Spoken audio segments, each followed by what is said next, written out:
Please sub to our new channel in the description. Thank you. I was hesitant about dating apps, but my friend convinced me to try a new one called Hot or Not.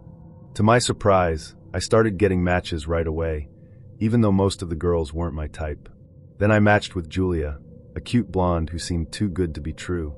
She was gorgeous and engaged in our conversation like she genuinely enjoyed talking to me. Things escalated quickly. We moved to Snapchat, and while I asked for her number, she insisted we just talk there. Her Snap score was suspiciously low, under 1,000. It raised a red flag, but I didn't want to lose the chance to meet her. To be cautious, I bluntly asked her to snap me a selfie for verification. She opened the message immediately, but didn't reply for a minute. I was sure she was about to block me. Instead, to my surprise, she sent a snap.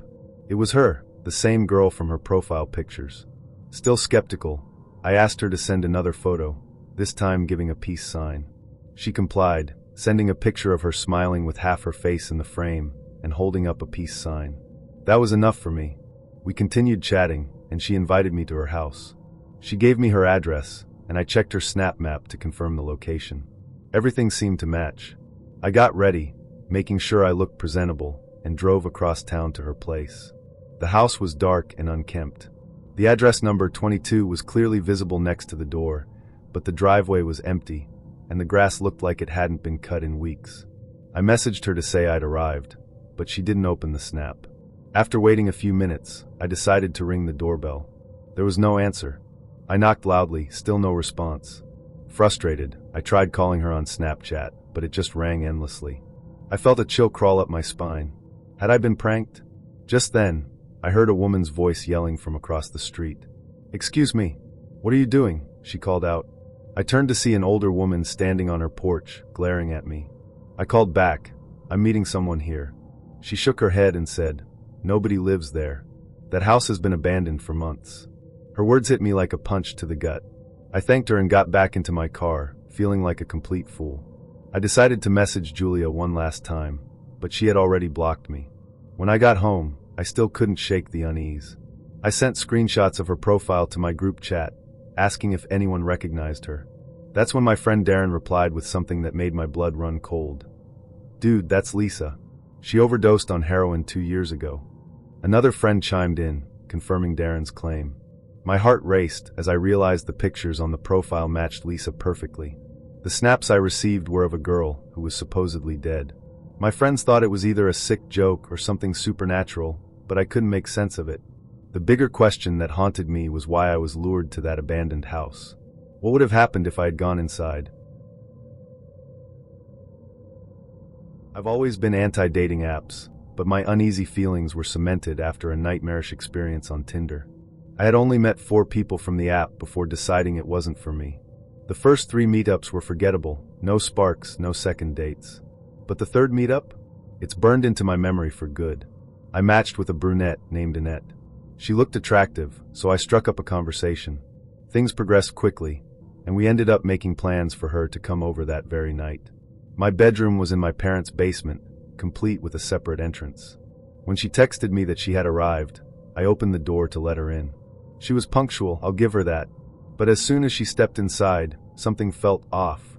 Her responses were short and awkward. Her laugh was strange, almost forced.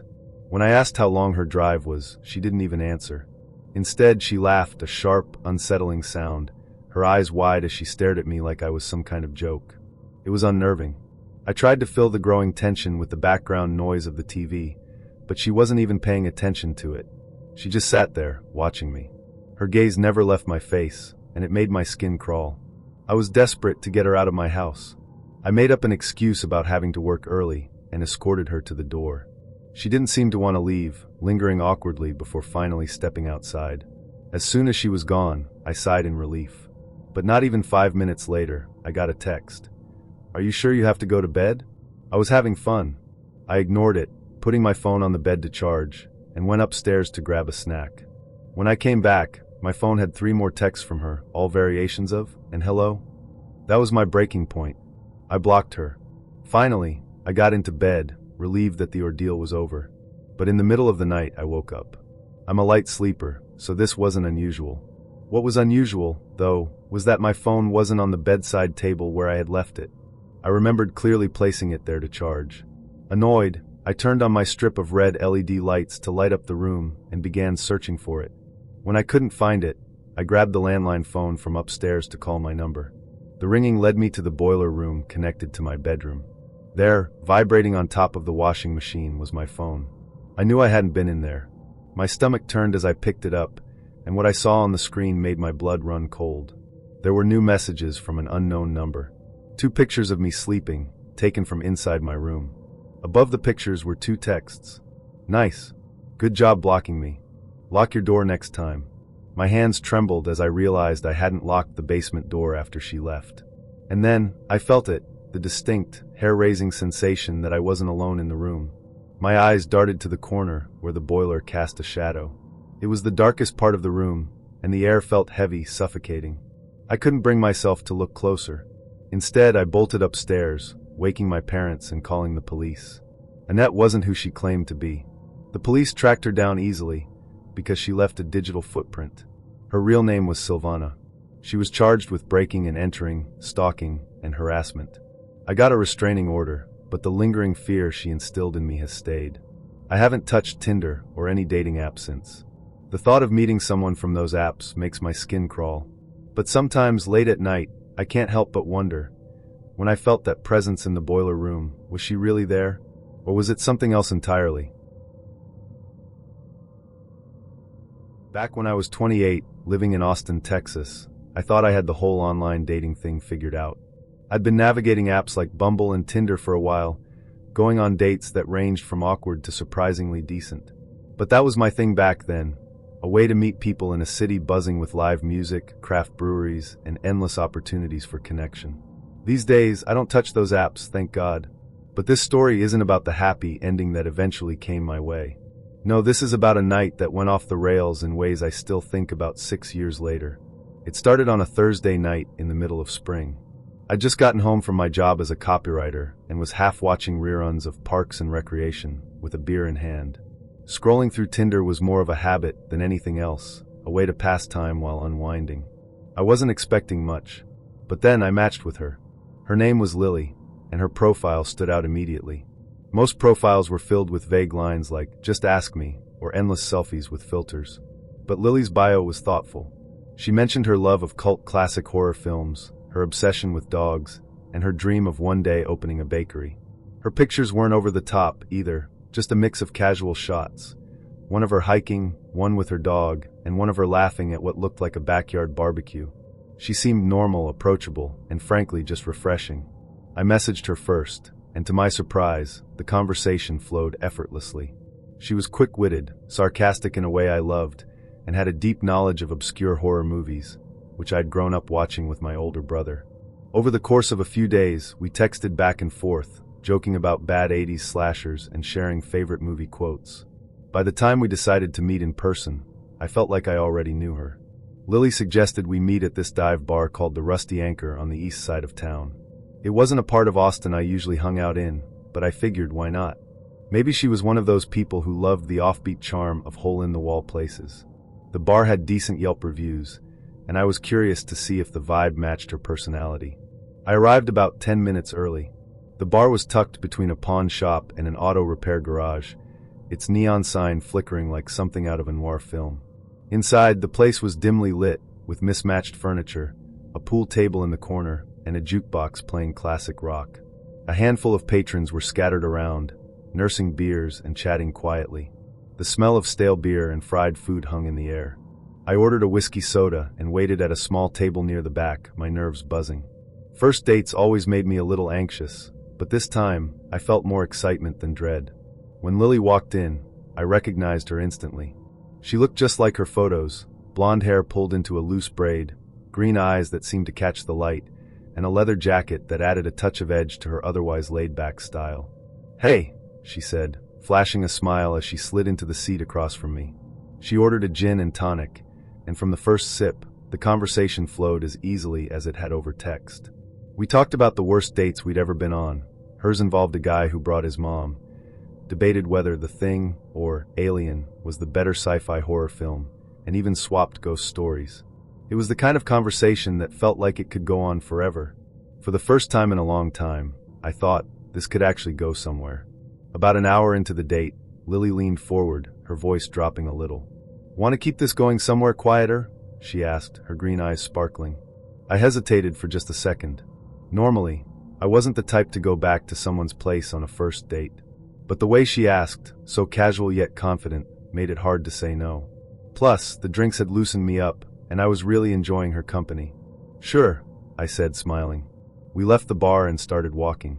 Lily said her apartment was only a few blocks away, and as we strolled through the quiet streets, the conversation continued.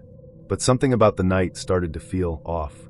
Maybe it was the way the streetlights buzzed faintly, casting long shadows on the cracked sidewalks, or the fact that we seemed to be heading deeper into a part of town I didn't recognize. Still, I brushed it off. It was probably just my nerves. Her apartment building was tucked behind a shuttered laundromat.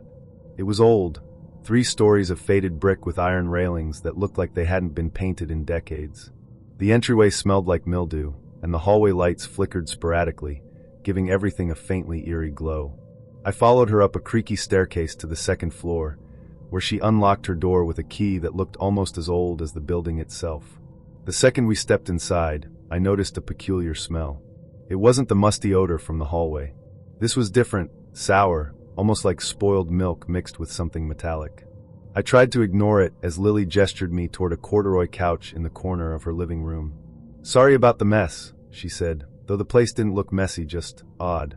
There were no personal touches, no photos, no books, no knickknacks.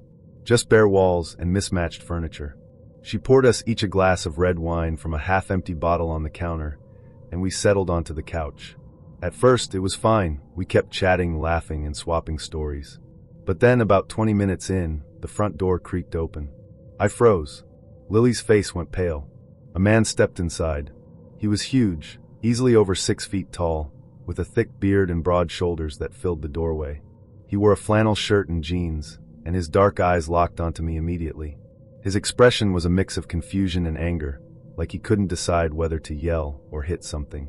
"Who the hell is this?" he demanded, his voice low and sharp. I glanced at Lily, expecting her to explain. But she just sat there, silent, tears welling up in her eyes. My stomach dropped. "I think I should go," I said quickly, standing up and grabbing my jacket. The man took a step closer, blocking the doorway. "Yeah, I think you should," he said, his voice rising. "Now." I didn't argue. I grabbed my phone from the coffee table and bolted past him, my heart pounding. As I raced down the hallway, I half expected him to follow me, but when I glanced back, the door had already slammed shut. I didn't stop running until I reached the main street, where I flagged down the first cab I saw. As I sat in the back seat, catching my breath, I replayed the night over and over in my head, trying to piece together what had just happened. Who's that guy? Her ex? Her roommate? And why hadn't she warned me? Always trust your gut instinct. F was I thinking? High school was a blur of faces and names, and I didn't get to know most of my classmates. But when I started using dating apps in college, I'd occasionally match with people I vaguely remembered from back then. That's how I matched with Maria. Maria was in my grade, and while I followed her on Instagram and Snapchat, we never really talked during high school. When I messaged her, she responded enthusiastically. We reminisced about how odd it was that we never connected before and how we should hang out. She suggested coming to my place that very night. I asked if she preferred meeting at a bar or grabbing food, but she insisted on just hanging out at my house. Honestly, I liked the idea, no crowds, just a chill night. I told her that was fine and gave her my address. She asked if my parents were home, and I mentioned it was just me and my sister. Then I waited, and waited. An hour passed, and she still hadn't arrived. I sent her a quick follow-up message on the app, but she didn't reply. Getting impatient, I checked her Instagram story. She had posted a meme just a few minutes ago. Confused, I checked her Snapchat story. There she was with another girl from our high school, hanging out somewhere. Frustrated, I messaged her on Instagram. "Are you still coming later?" She replied, "What are you talking about?" I mentioned our conversation on the app, but her response hit like a slap. "I don't have that app. Send me the profile." I sent her a screenshot of the catfish profile, and she confirmed it wasn't her. She told me to report it immediately. I did, and Tinder automatically unmatched the fake profile.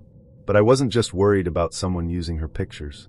The real fear set in when I realized someone out there had my address, and knew my parents weren't home. I double-checked every lock in the house, making sure all the windows were secured. I kept my phone close, expecting some kind of prank or worse. Hours passed, and the house was quiet. My nerves began to settle. But just as I started to relax, a blood-curdling scream shattered the silence. It came from my little sister's room. I bolted off the couch and ran to her door, where she met me in the doorway, her face pale and eyes wide with terror. "There's someone outside my window," she screamed. My heart dropped as I pushed past her and looked out the window. The yard was empty. Still, I knew this wasn't a coincidence. Someone had been there. I tried calling my parents, but they didn't answer. My sister, shaken and terrified, refused to sleep in her room. I set her up in mine, and we both stayed there, listening intently for any sound. It was almost 3 a.m. when we heard it. Quiet footsteps downstairs and the faint creak of a door.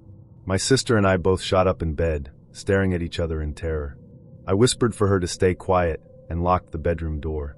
Then I dialed 911 as my heart pounded in my chest. The operator told me to stay calm and asked if I could hear anything else. That's when it happened. The doorknob to my room started to twist. Whoever was on the other side didn't just stop there. They started pounding on the door hard. And then I heard a voice, deep, guttural, and filled with malice. "I know you're in there. I can smell you." My sister whimpered, and I waved her toward the closet. We climbed inside, trying to stifle our breathing. The pounding on the door grew louder, more violent. My sister, unable to hold it in, shouted through her tears, "The police are coming. Leave us alone." The banging stopped. The silence that followed was almost worse. Then we heard it, a low, menacing laugh. By the time the police arrived, the intruder was long gone. They found the point of entry, my parents' bedroom window, accessible from the backyard awning. The officers told us we were lucky. My sister's scream and mention of the police might have scared him off. They recommended we stay somewhere else for the night, so we went to a friend's house. I never found out who that person was or why they targeted us. But one thing is certain. Whoever was behind that fake profile had planned everything. In the winter of 2015, I was 20 years old and living my best life. My name's Evander, and back then, I was enjoying all the casual fun Tinder had to offer. Sure, I had the occasional bad date, getting stood up or just not clicking with someone, but overall, I couldn't complain. Things were going well for me on the app. One particular weekend, I went to visit some friends at Indiana University in Bloomington. It was supposed to be a couple of days of hanging out, partying, and just having a good time. The first night there went exactly as planned. My friends and I hit up a few parties, had some drinks, and laughed until we were exhausted. The next day, with some downtime in the afternoon, I thought, why not fire up Tinder and see if I can meet someone here? It didn't take long to get a match. Her name was Solène. She was gorgeous, long dark hair, striking hazel eyes, and a smile that could light up a room. We started chatting, and the conversation flowed easily. She was funny, flirty, and seemed genuinely interested in meeting up. After a few hours of messaging, we made plans to meet that evening. I let my friends know I'd be stepping out to meet my Tinder date, and hopped in my car around 10 p.m. Her place wasn't far, just a 5-minute drive from where I was staying. When I arrived at the apartment complex, I texted her through the app, asking which door I was supposed to go to. I waited in my car for a few minutes, but she didn't respond right away. Feeling a little silly just sitting there, I decided to get out and walk around the building. Maybe she'd spot me, or I'd figure out where I was supposed to be. As I wandered near the complex, my phone buzzed. It was Solène finally replying. She told me which door to approach, so I headed that way. I stood in front of her door and sent another message. "I'm here. Let me know when you're ready to let me in." While I waited, I glanced around the area. That's when I noticed something that made me uncomfortable. Out of the corner of my eye, I saw movement in one of the windows nearby. When I focused on it, I realized there were multiple people, at least 4, peering out through the blinds. Their faces were shadowed, but I could see enough to know they were watching me. My stomach tightened. I tried to convince myself it wasn't a big deal. Maybe it was her neighbors or just some curious bystanders. After all, this wasn't the nicest part of town, and random people staring out their windows wasn't exactly unheard of. Still, something about it felt off. I sent Solène another message, asking where she was. A minute later, she replied, "The front door's open. Just come in." That struck me as odd. Why would she leave the door unlocked so late at night, especially in this area? I hesitated, but decided to go inside. The hallway was dimly lit, and the air had this stale, musty smell. I fumbled around, looking for a light switch, but couldn't find one. Then I heard it. A voice. It was muffled but clear enough to make out. Someone behind one of the apartment doors whispered, "Shoo, he's right outside the door." My heart dropped. The voice wasn't Solen's, it was deep masculine. I froze for a second, trying to process what I'd just heard. My gut screamed at me that I was in danger, and I didn't need to stick around to find out what kind of danger it was. I bolted. I sprinted out of the building, my heart pounding like a drum in my chest. I didn't look back until I was safely in my car. As I drove away, the adrenaline coursing through me made my hands shake on the steering wheel. The whole way back to my friend's apartment, I couldn't stop thinking about what would have happened if I'd ignored my instincts and walked through that door. Was there even a girl named Solen? Or had I been lured there by someone else entirely? I didn't reply. I blocked her number and moved on. Back in 2017, I decided to download Tinder for the first time. I'd never had much luck with women. Everyone else seemed to be on dating sites these days, so why not me? At first I wasn't getting much attention, especially not from the type of women I wanted to meet. But then something unexpected happened. I got a message from a stunning blonde named Leora. She was absolutely gorgeous. I'll admit, I was immediately suspicious. I thought she might be a bot or some kind of catfish. She was way out of my league, and it didn't make sense that someone like her would be interested in me. I spent hours debating whether I should respond. On one hand, I didn't want to ignore her if she was real. On the other hand, I didn't want to get caught up in some scam or worse. In the end, I decided to ignore the message. It felt safer that way. But 3 days later, she messaged me again. It caught me completely off guard. Most bots don't bother sending a second message, so I started to wonder if she might actually be real. I looked at her profile again, this time more carefully, and something about it felt genuine. Against my better judgment, I replied to her message. What's the worst that could happen? I thought. To my surprise, we hit it off right away. We started messaging each other every day, and the more we talked, the more I felt like she was someone I could really connect with. Still, in the back of my mind, I couldn't help but wonder if it was all too good to be true. After a couple of weeks, I decided to ask her if she'd be willing to video chat. If she was real, this would prove it. She agreed without hesitation, and seeing her face on the screen erased all my doubts. Over the next month, we grew closer. We talked on the phone and video called constantly. Then one day, Leora suggested we meet in person. I was hesitant. We lived 8 hours apart, and the idea of traveling that far to meet someone I'd only known online was overwhelming. But Leora was persistent, and eventually I gave in. I figured it was worth taking the chance. When the day came, I was nervous but determined not to back out. I started the long drive to her house.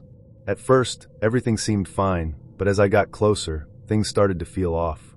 Leora messaged me constantly, asking where I was and how long it would take me to get there. If I didn't reply quickly, she'd send multiple texts in a row, urging me to check my phone more often. It felt excessive, but I told myself she was probably just as anxious as I was. Her directions to the house were confusing. The roads became gravel, and dense trees surrounded me on all sides. It felt like I was driving in circles. By the time I finally arrived, it was already 2 p.m., and the sight of her house made my stomach drop. It was old and run down, with a boarded-up window on the second floor. The whole place looked like it hadn't been lived in for years. But then I saw her red buggy parked in front of the garage, the same one she'd told me about in our conversations. That small detail gave me some relief. I texted her to let her know I was there. She replied with a single smiley face. That struck me as odd, but I figured it was her way of telling me to come in. As I got out of my car, I noticed something that sent a shiver down my spine. An old man was staring at me from one of the second-floor windows. His face was gaunt, his eyes hollow. I froze for a moment, but then I remembered Leora telling me her dad sometimes visited. I assumed it must be him and tried to shake off the unease. When I knocked on the door, Leora answered almost immediately. She greeted me with a warm smile and hugged me. Seeing her in person was a huge relief. She was just as beautiful as she'd been in her photos and video calls. For a moment, all my nerves disappeared. We talked for a while, and I mentioned seeing her dad upstairs. Her expression immediately changed. "My dad," she said, looking confused. "He's halfway across the country right now. He's not visiting for weeks." My stomach sank.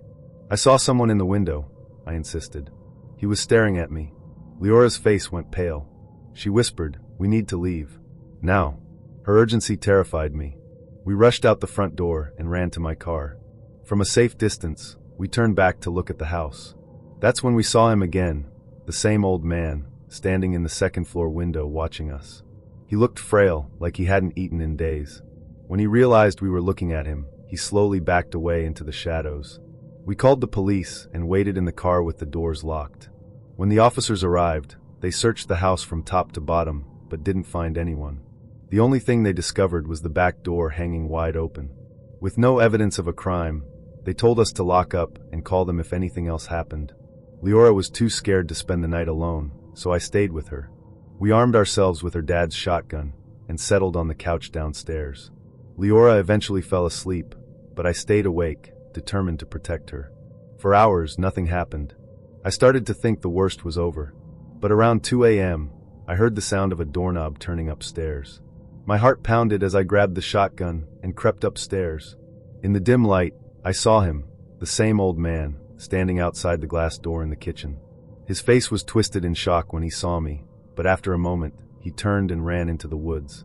I ran back downstairs, woke Leora, and called the police again. This time, the officers searched the woods around the house, but once again, the man was gone. We decided not to stay there any longer.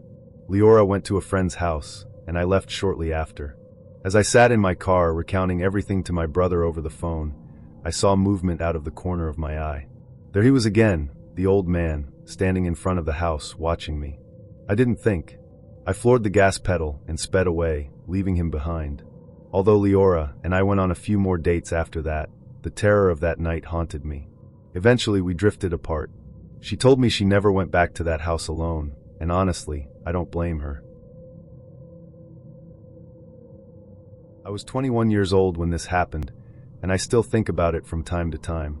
My name's Kieran, and back then, I'd just gone through 2 big life changes. I'd been dumped by my girlfriend of 2 years, and I'd just become a police officer. Being a young, fresh-faced cop gave me a bit of a cocky attitude. I thought I was invincible, untouchable. That confidence bled into my personal life, especially when it came to dating. Not long after the breakup, I downloaded Tinder.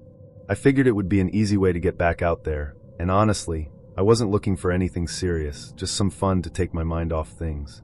That's when I matched with Brianna. She was gorgeous, with long blonde hair, bright blue eyes, and a playful smile that promised trouble. She was way out of my league, but I didn't care. I was confident I could handle whatever came my way. We started messaging, and she was flirty right from the start. She told me she had this amazing open field on her family's property, where you could see the stars perfectly. She suggested it as the spot for our first date.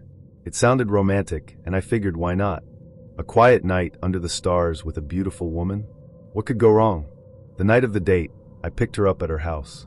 She looked even better in person, tight jeans, a low-cut top, and a perfume that made my head spin. As she got into my truck, she flashed me a smile that made me think this night was going to be unforgettable. She guided me to the field, which was about 20 minutes outside of town. When we got there, I had to admit, it was stunning. The stars were bright, the air was crisp, and the field was surrounded by a dark, quiet forest. It was the perfect spot for a date, or so I thought. As we sat in my truck, talking and laughing, I noticed something in the distance. Dim headlights. At first, I thought maybe it was another car passing by, but as the lights got closer, I realized they weren't moving along the road. They were heading straight for us. "Do you know who that is?" I asked Brianna, keeping my voice calm. She shook her head, looking just as confused as I felt. The vehicle, which I could now see was a van, pulled up headlight to headlight with my truck.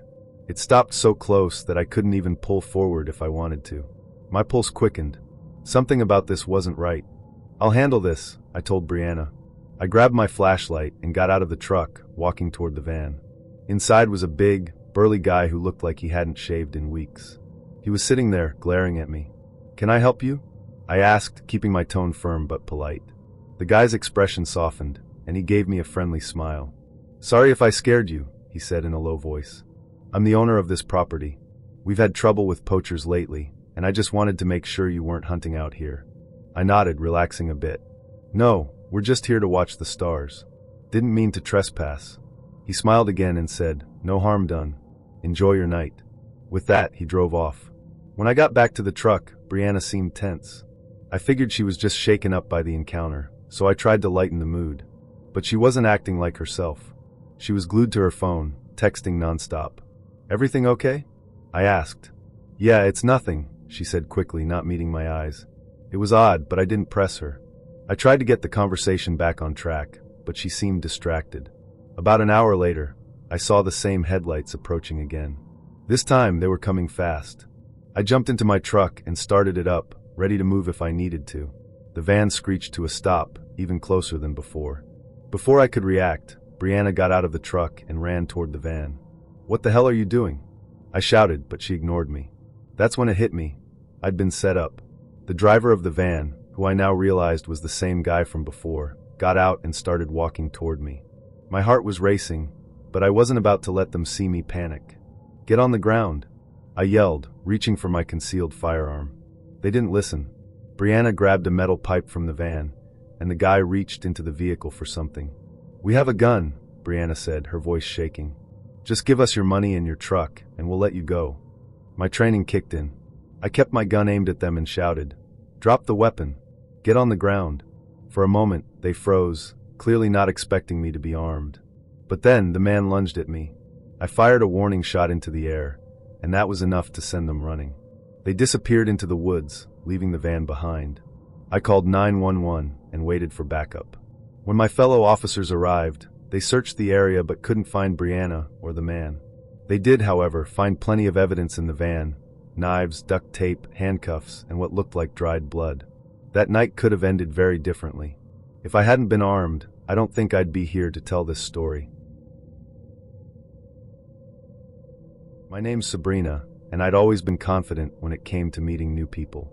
I'd had plenty of good experiences with dating apps, and I was the type of person who rarely let fear or skepticism get in the way of living my life.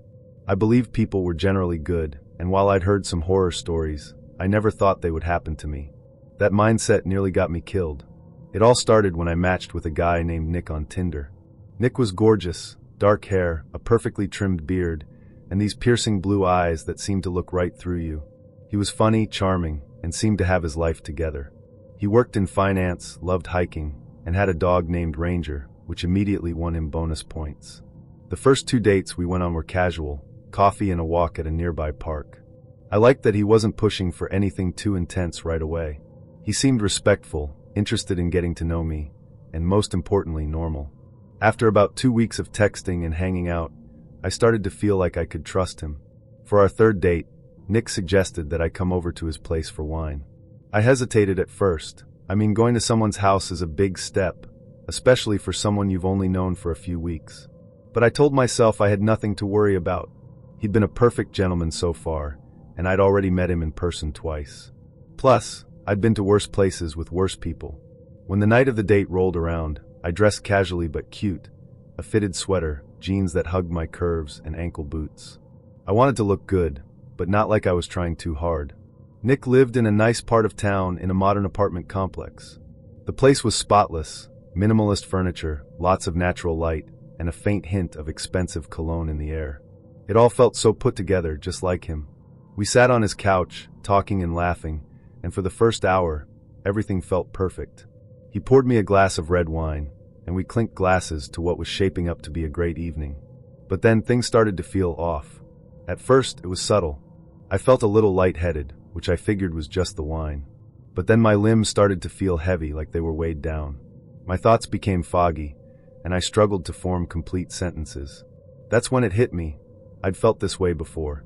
A few years earlier, I'd been roofied at a college party. Thankfully, my friends had been there to get me out of the situation before anything bad happened, but I knew the signs. And I knew I only had a few minutes before I completely lost control of my body. My heart was pounding, but I forced myself to stay calm. I couldn't let Nick know I suspected anything. "I'm just going to use the bathroom real quick," I said, trying to sound as casual as possible. Nick smiled and nodded. "Sure, it's down the hall to the left." I stood up, my legs wobbling beneath me, and made my way to the bathroom. Once I was inside, I locked the door and grabbed my phone. My fingers felt like lead, but I managed to dial 911. When the dispatcher picked up, I whispered, "I think I've been drugged. Please send help. I'm at 312 Briarwood Apartments, apartment 4B. I hung up before they could respond. I didn't want Nick to hear me talking. By now, my vision was starting to blur, and I could barely keep myself upright. I sat down on the bathroom floor, my back against the door, and tried to stay conscious. The next thing I remember is fading in and out of consciousness as 2 police officers carried me out of the apartment. My body felt limp, like a rag doll, and I couldn't make sense of what was happening around me. I remember seeing flashing lights, hearing muffled voices, and feeling a cold breeze against my skin. When I finally came to, I was in the hospital. A nurse told me that I was lucky. I'd called for help just in time. The tests confirmed that I'd been drugged, and the police were already investigating Nick. A few days later, I got a call from the police asking me to come down to the station to give a statement. When I arrived, I mentioned to the officers that I had a vague memory of someone putting a bag over my head as they carried me out of the apartment. At the time, I thought I might have imagined it, but I wanted to make sure. The officers exchanged uneasy glances before one of them said, "We did put a bag over your head. It was for your protection." I stared at them, confused. Protection from what? They hesitated before explaining. When we entered the apartment, we found something in the living room that we didn't want you to see. It would have been traumatizing. My blood ran cold. "What did you find?" The officer shook his head. "We can't disclose the details right now. Just know that you're safe." I left the station that day with more questions than answers. What had Nick planned for me? What was in that living room? The thought sent shivers down my spine, and part of me was glad I didn't know. Nick was arrested and charged with multiple crimes, including possession of illegal substances and attempted assault. I never saw him again, and I deleted Tinder immediately after. The soft glow of my phone screen was the only light in the room, casting faint shadows on the sheets tangled around my legs. It was one of those late nights when you're too tired to do anything productive but too restless to sleep. My finger hovered over the dating app icon on my home screen before I tapped it, almost on autopilot. I wasn't looking for anything serious that night, not really. My boyfriend at the time was fast asleep next to me, snoring softly, oblivious to my scrolling. That probably makes me sound terrible, but it wasn't like that. Our relationship was already teetering on the edge, and I was just bored, restless, curious about what else might be out there. That's when I saw him, Rick. His profile picture wasn't like the others. No shirtless bathroom selfies, no group shots where you can't tell which guy is which. Just a simple photo of him sitting at a cafe, wearing a green flannel and round glasses, his salt and pepper hair swept back in a way that made him look more like a quirky professor than someone trolling dating apps. The bio underneath caught my eye immediately. Just a 47-year-old wizard trapped in the modern world. It was ridiculous, but it made me laugh. I swiped right, and to my surprise, it was an instant match. His first message came through almost immediately. "Do you believe in magic?" Looking back, I wish I'd ignored it. But at the time, it felt harmless. Charming, even. I typed back a quick reply. "Only when it's done well." We started chatting from there, and honestly, it was one of the most engaging conversations I'd had in months. Rick had this way of talking that made everything sound like it belonged in a fantasy novel. He didn't just ask how my day was. He'd ask if I'd slain any metaphorical dragons or uncovered any hidden treasures. It was silly, sure, but it also made me smile. Within a week, Rick had wormed his way into my daily routine. We'd text first thing in the morning and late into the night. He wasn't pushy, just persistent in a way that felt flattering at the time. He asked about my favorite books, the music I listened to, even my childhood dreams. He made me feel seen in a way I hadn't felt in a long time. But there were red flags, even early on. I just didn't see them for what they were. For one thing, Rick was intense. He'd send paragraphs of text at a time, filled with flowery language and metaphors that often didn't make sense. He'd talk about boundaries and how important they were to him, but then he'd immediately cross them by asking deeply personal questions. "Tell me about your biggest regret." He once texted at 2 a.m., no small talk. "I want to know the real you." At the time, I thought it was refreshing, like he was cutting through the superficial crap most people stuck to.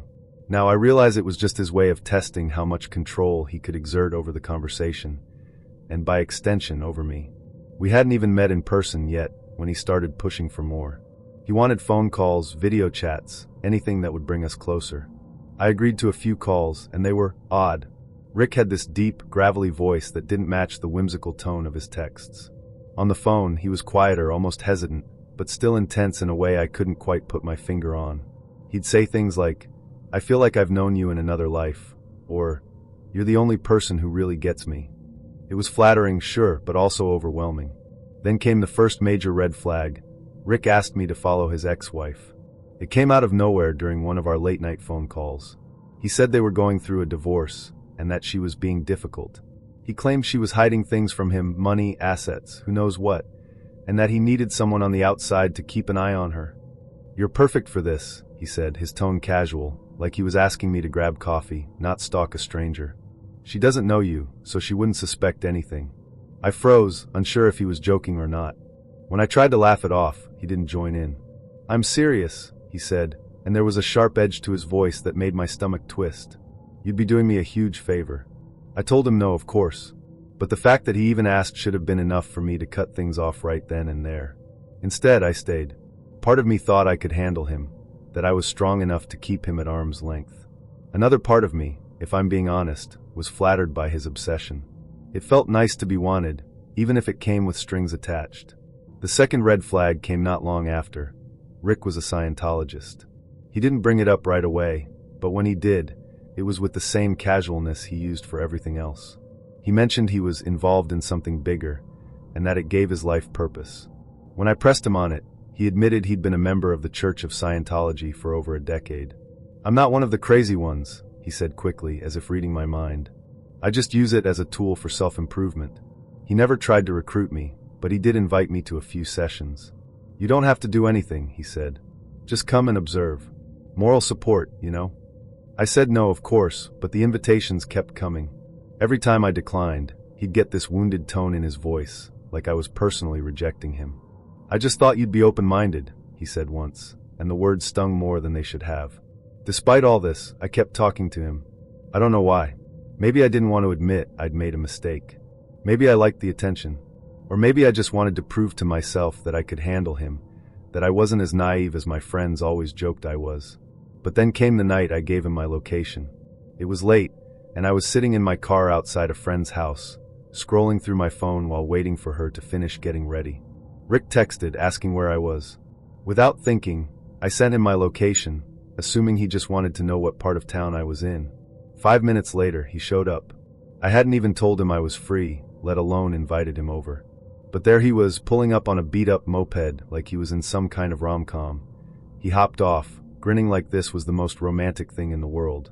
"I had to see you," he said, walking up to my car. It felt like fate. I should have driven away right then. Instead, I rolled down my window and asked, "What are you doing here?" "I wanted to make sure you were real," he said, leaning in closer. Before I could react, he kissed me, hard, messy, and completely uninvited. I jerked back, my heart racing, but he just laughed like it was no big deal. "See," he said, stepping back. "Now I know you're not a hologram." I stared at him, stunned into silence. Before I could say anything, he turned his attention to my friend, who had just stepped out onto the porch. She was 17 at the time, still in high school, and Rick immediately started chatting her up like they were old friends. "You want a ride?" he asked, gesturing to his moped. To my horror, she said yes. I watched in stunned silence as he gave her a quick ride around the block, my stomach churning the entire time. When they came back, he helped her off the moped like he was some kind of gentleman, then turned to me with a smug grin. "I like her," he said, like it was some kind of compliment. "She's got good energy." That was the moment I realized Rick wasn't just quirky or intense, he was dangerous. Part 2 of the previous story with the nightmare that was Rick. When Rick left that night, I was shaking. My friend, oblivious to the tension, waved him off like he was just another harmless guy. I didn't have the words to explain it to her. How wrong it felt, how every instinct in my body was screaming that this wasn't normal. I just stood there on the porch, trying to steady my breathing as his taillight disappeared down the street. "You okay?" my friend asked, tilting her head in concern. "Yeah," I lied, forcing a smile. "Just tired. I didn't sleep that night." I lay in bed, staring at the ceiling, replaying everything in my mind. The kiss, his sudden appearance, the way he handed my little sister's number to himself in his head, like it was his right. A part of me wanted to believe it was all harmless, just Rick being Rick, a bit eccentric, a bit overbearing, but not dangerous. But another part of me, The part that felt like my chest was in a vice knew better. The next morning, I decided to cut him off for good. I blocked his number, deleted his messages, and made a mental note to avoid the places he might hang out. I thought that would be the end of it. But Rick wasn't the kind of person who took no for an answer. It started with texts from unknown numbers. At first, they were sporadic, just a "Hey, it's Rick. Can we talk?" here and there. I ignored them, hoping he'd take the hint. But they didn't stop. If anything, they got worse. By the end of the week, I was getting messages every few hours. "I know you're seeing this. Please don't ignore me.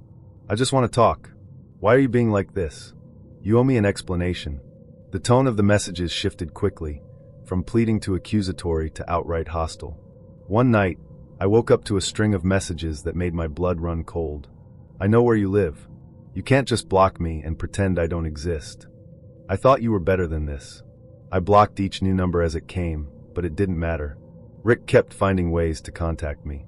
He messaged me on social media, emailed me from burner accounts, even reached out to mutual acquaintances, asking them to put in a good word for him.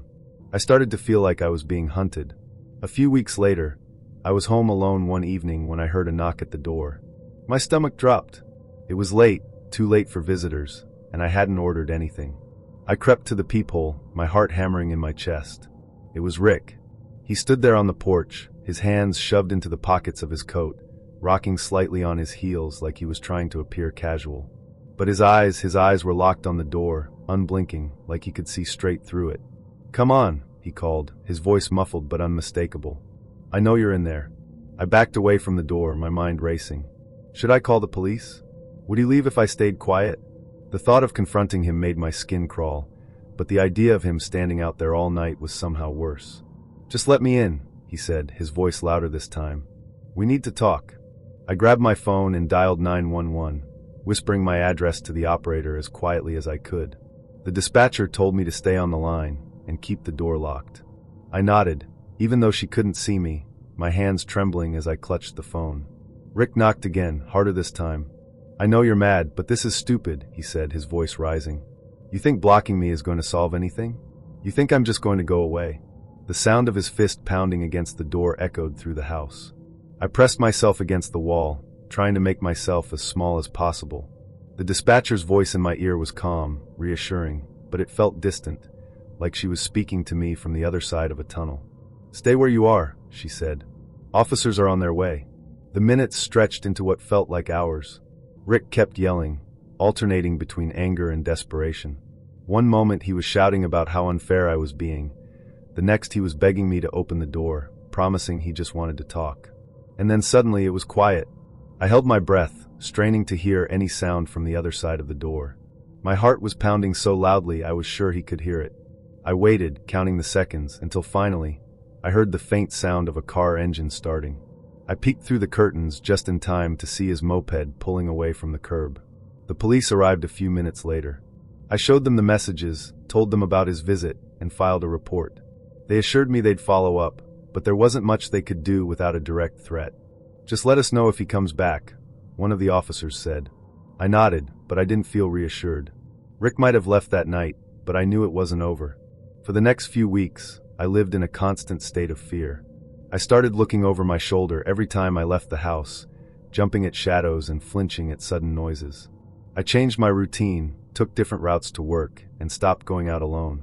But no matter what I did, I couldn't shake the feeling that Rick was watching me. And then one night, I found proof. I was leaving work late, the parking lot nearly empty, when I noticed something on my car. At first, I thought it was just a piece of trash, but as I got closer, I realized it was a note. It was scrawled on a torn piece of paper, the handwriting messy and uneven. "You can't hide from me forever." My hands shook as I read it.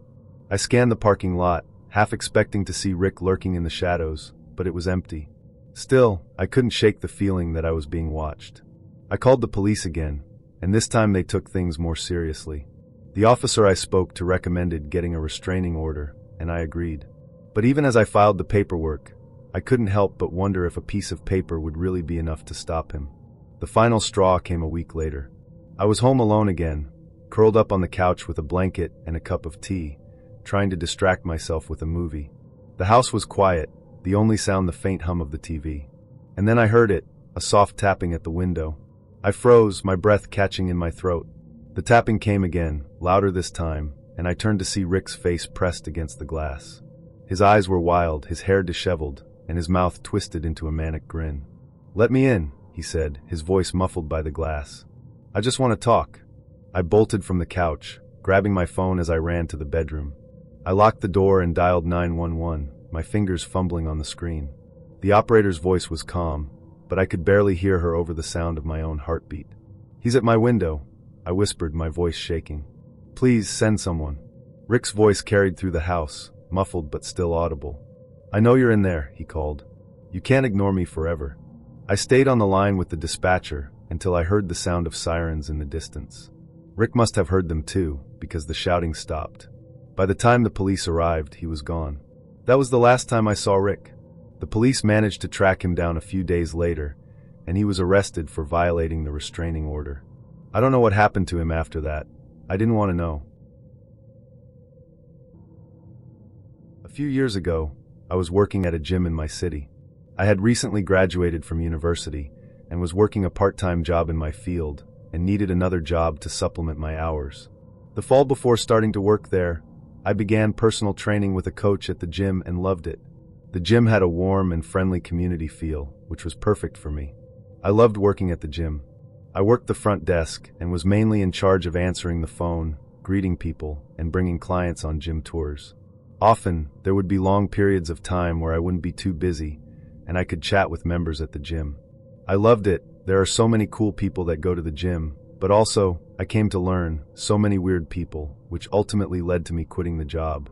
When I started working there, I was a red-headed, fit, 22-year-old, fair-skinned, friendly, outgoing girl. Almost as soon as I began working there, I started to experience many odd and awkward advances from people working out at the gym. I had one guy come up to me and say, "I just want to tell you that you are the most beautiful person I have ever seen." Many people asked for my number or my Instagram, and luckily for me, at the time, I didn't have either to give, and I was also regularly asked on dates.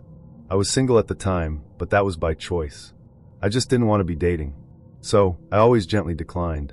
Unfortunately, there were numerous occasions where situations with male members escalated, and my boss did not react as sympathetic as I thought she would. I found out later that every time I reported an incident, she would make remarks to people that I should appreciate the affection and just go on the dates. This post is about one of these creepy moments with a client. It's important for you to know that the front desk was right at the front of the gym, so every client would pass me on their way in and out. Part of my job was to greet them and to say goodbye to them. The front desk was near the main water fountain, the change rooms, and it was open and able to be seen by all the members working out on the first floor. There began to be this man, in his late 30s, early 40s. Like I said, I was 22, who would walk by me and stare at me really intensely. I always felt it and turned around, and he would be staring at me. After a couple weeks, he came up to me and told me he thought I had a beautiful smile. Sometimes this is nice, but something felt completely off about it. I reported it to my boss. This kept continuing for weeks, and he would come in and smile at me, stare at me while he was working out, and comment on my smile whenever he could. Most nights, I didn't work the closing shift because the gym is 24/7 during the week, but one Friday night, I worked the close shift for a coworker who couldn't make it in. Towards the end of my shift, around 8 p.m., the member came in. This evening I was feeling particularly tired. He used this as an excuse to talk to me. He stopped me while I was walking by and said, "Where's the smile today? You look so much prettier when you smile." As usual, I just kinda carried on. A few minutes later, he came up and asked if we had tweezers because he got a sliver in his finger. I looked in our first aid kit, and we did, and I gave them to him. He wasn't able to get it out himself, and so he asked me for my help. I found this weird, but I was one of the only employees left in the building, and I felt obliged, so I grabbed his hand with one hand, and with the other, tweezed out his sliver. Before he carried on, he said, "I don't think I'll ever wash this hand again." I'm not kidding, he literally said that. It was so creepy. Then I started to avoid him. He left at 9:35 p.m. I remember because on the way out, he said another comment about my smile and how I must be happier because he likes it more that way. I looked at the time he left because I wondered what I would do if he stood there for a whole 30 minutes until close. My night finished normally, and I closed by 10:15 p.m. The gym had a very dark parking lot at night, and we were one of the only buildings still open, so I was anticipating the parking lot to be empty, with the exception of my car. This was not the case. Beside my car was another car with headlights on. There was a trail nearby. Maybe it was people going for a walk. It was strange, though, that the car was parked so close to mine. But I continued to walk forward. As I got closer, I realized it was the member from the gym. This was so weird because, as I said, he left the gym at 9:35 p.m. Did he wait here for me to leave? Why was he parked beside my car? Panic went through my whole body. I felt like I couldn't turn back now and go back inside because he had already seen me. Not sound logic, but I just wanted to drive away. So I continued towards my car. As I was getting in, he held the door and told me that he has never felt for anyone what he feels for me, and a lot of other weird things I don't remember because I was so creeped out. He then asked me for my number, to which I said no. He asked me why and wouldn't let me leave until I gave him an explanation. I continually said I didn't want to, and he kept confessing his love for me, hoping that eventually I would cave. I got in my car, managed to close the door, and started driving, fearful he would follow me. The next day, I was working the afternoon shift. At one point, I walked into the studio room, and he was in there. I didn't see him come in, so I was really shocked. I turned around to leave, and he said, "What? No smile? Wow, okay, you're gonna be like this now. You're gonna get in a mood about it?" I just left. I reported it all to my boss, and he was banned from this location of the gym, even though there were 2 other locations in the city that I work at and he works out at. A year later, I started my membership back up at that gym. I went to work out there, only to find him there again. I don't know why he was allowed back. I have never gone back again. It was the summer I turned 20, and I was restless. I just finished my second year of college in Sacramento, California, and was spending the break working long hours at a diner, while most of my friends were out traveling or interning. My shifts ended late, and I'd head home too wired to sleep, scrolling through dating apps in my tiny studio apartment. Back then, I wasn't looking for anything serious, just someone to break up the monotony of work and Netflix binges. One evening, on an app one barely remembered downloading, I matched with someone named Jordan, or Jordy in his bio his friends referred to him as. He messaged me to begin with. We started talking, and I quickly realized he was easy to talk to and get along with.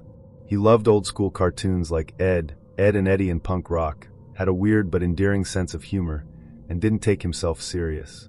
After a couple of days of chatting, he asked if I wanted to hang out with him. Normally, I'd insist on meeting in public for a first date, but Jordan seemed harmless. He wasn't pushy, and he didn't give off any red flags in our conversations. Additionally, I was curious. So when he suggested I come over to his place for pizza and video games, I agreed. Looking back, I wish I'd trusted my gut and said no.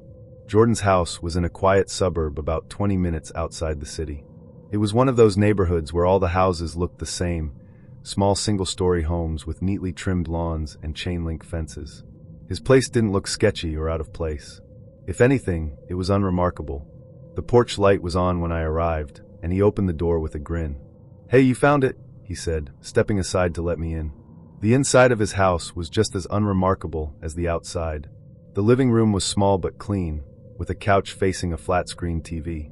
A few posters of old bands and cartoons were tacked to the walls, and there was a faint smell of pizza and weed in the air. Nothing about it screamed dangerous. It just felt normal. We ordered a pizza, played a few rounds of Super Smash Bros., and laughed at each other's terrible gameplay. I started to relax, thinking maybe this was one of those rare times when meeting someone online actually worked out. But then, as the night wore on, the vibe shifted. It was subtle at first. Jordan got quieter, his jokes fewer and farther between. He started fidgeting, tapping his fingers on the armrest of the couch and glancing toward the hallway like he was expecting someone. I asked if everything was okay, and he waved it off. Yeah, all good," he said, forcing a smile. "Just tired." I didn't push it, but the unease settled in my chest like a weight. I decided it was time to leave. "Thanks for tonight," I said, standing up and grabbing my bag. "But I should probably head home." Jordan's smile faltered for a split second before he nodded. "Yeah, sure. Let me walk you out." He followed me to the door, but just as I was about to step outside, he stopped me. "Wait," he said, his voice low. "Can I ask you something?" I turned back, my hand still on the doorknob. "What's up? You ever feel like people don't give you enough credit for being nice?" he asked, his eyes searching mine.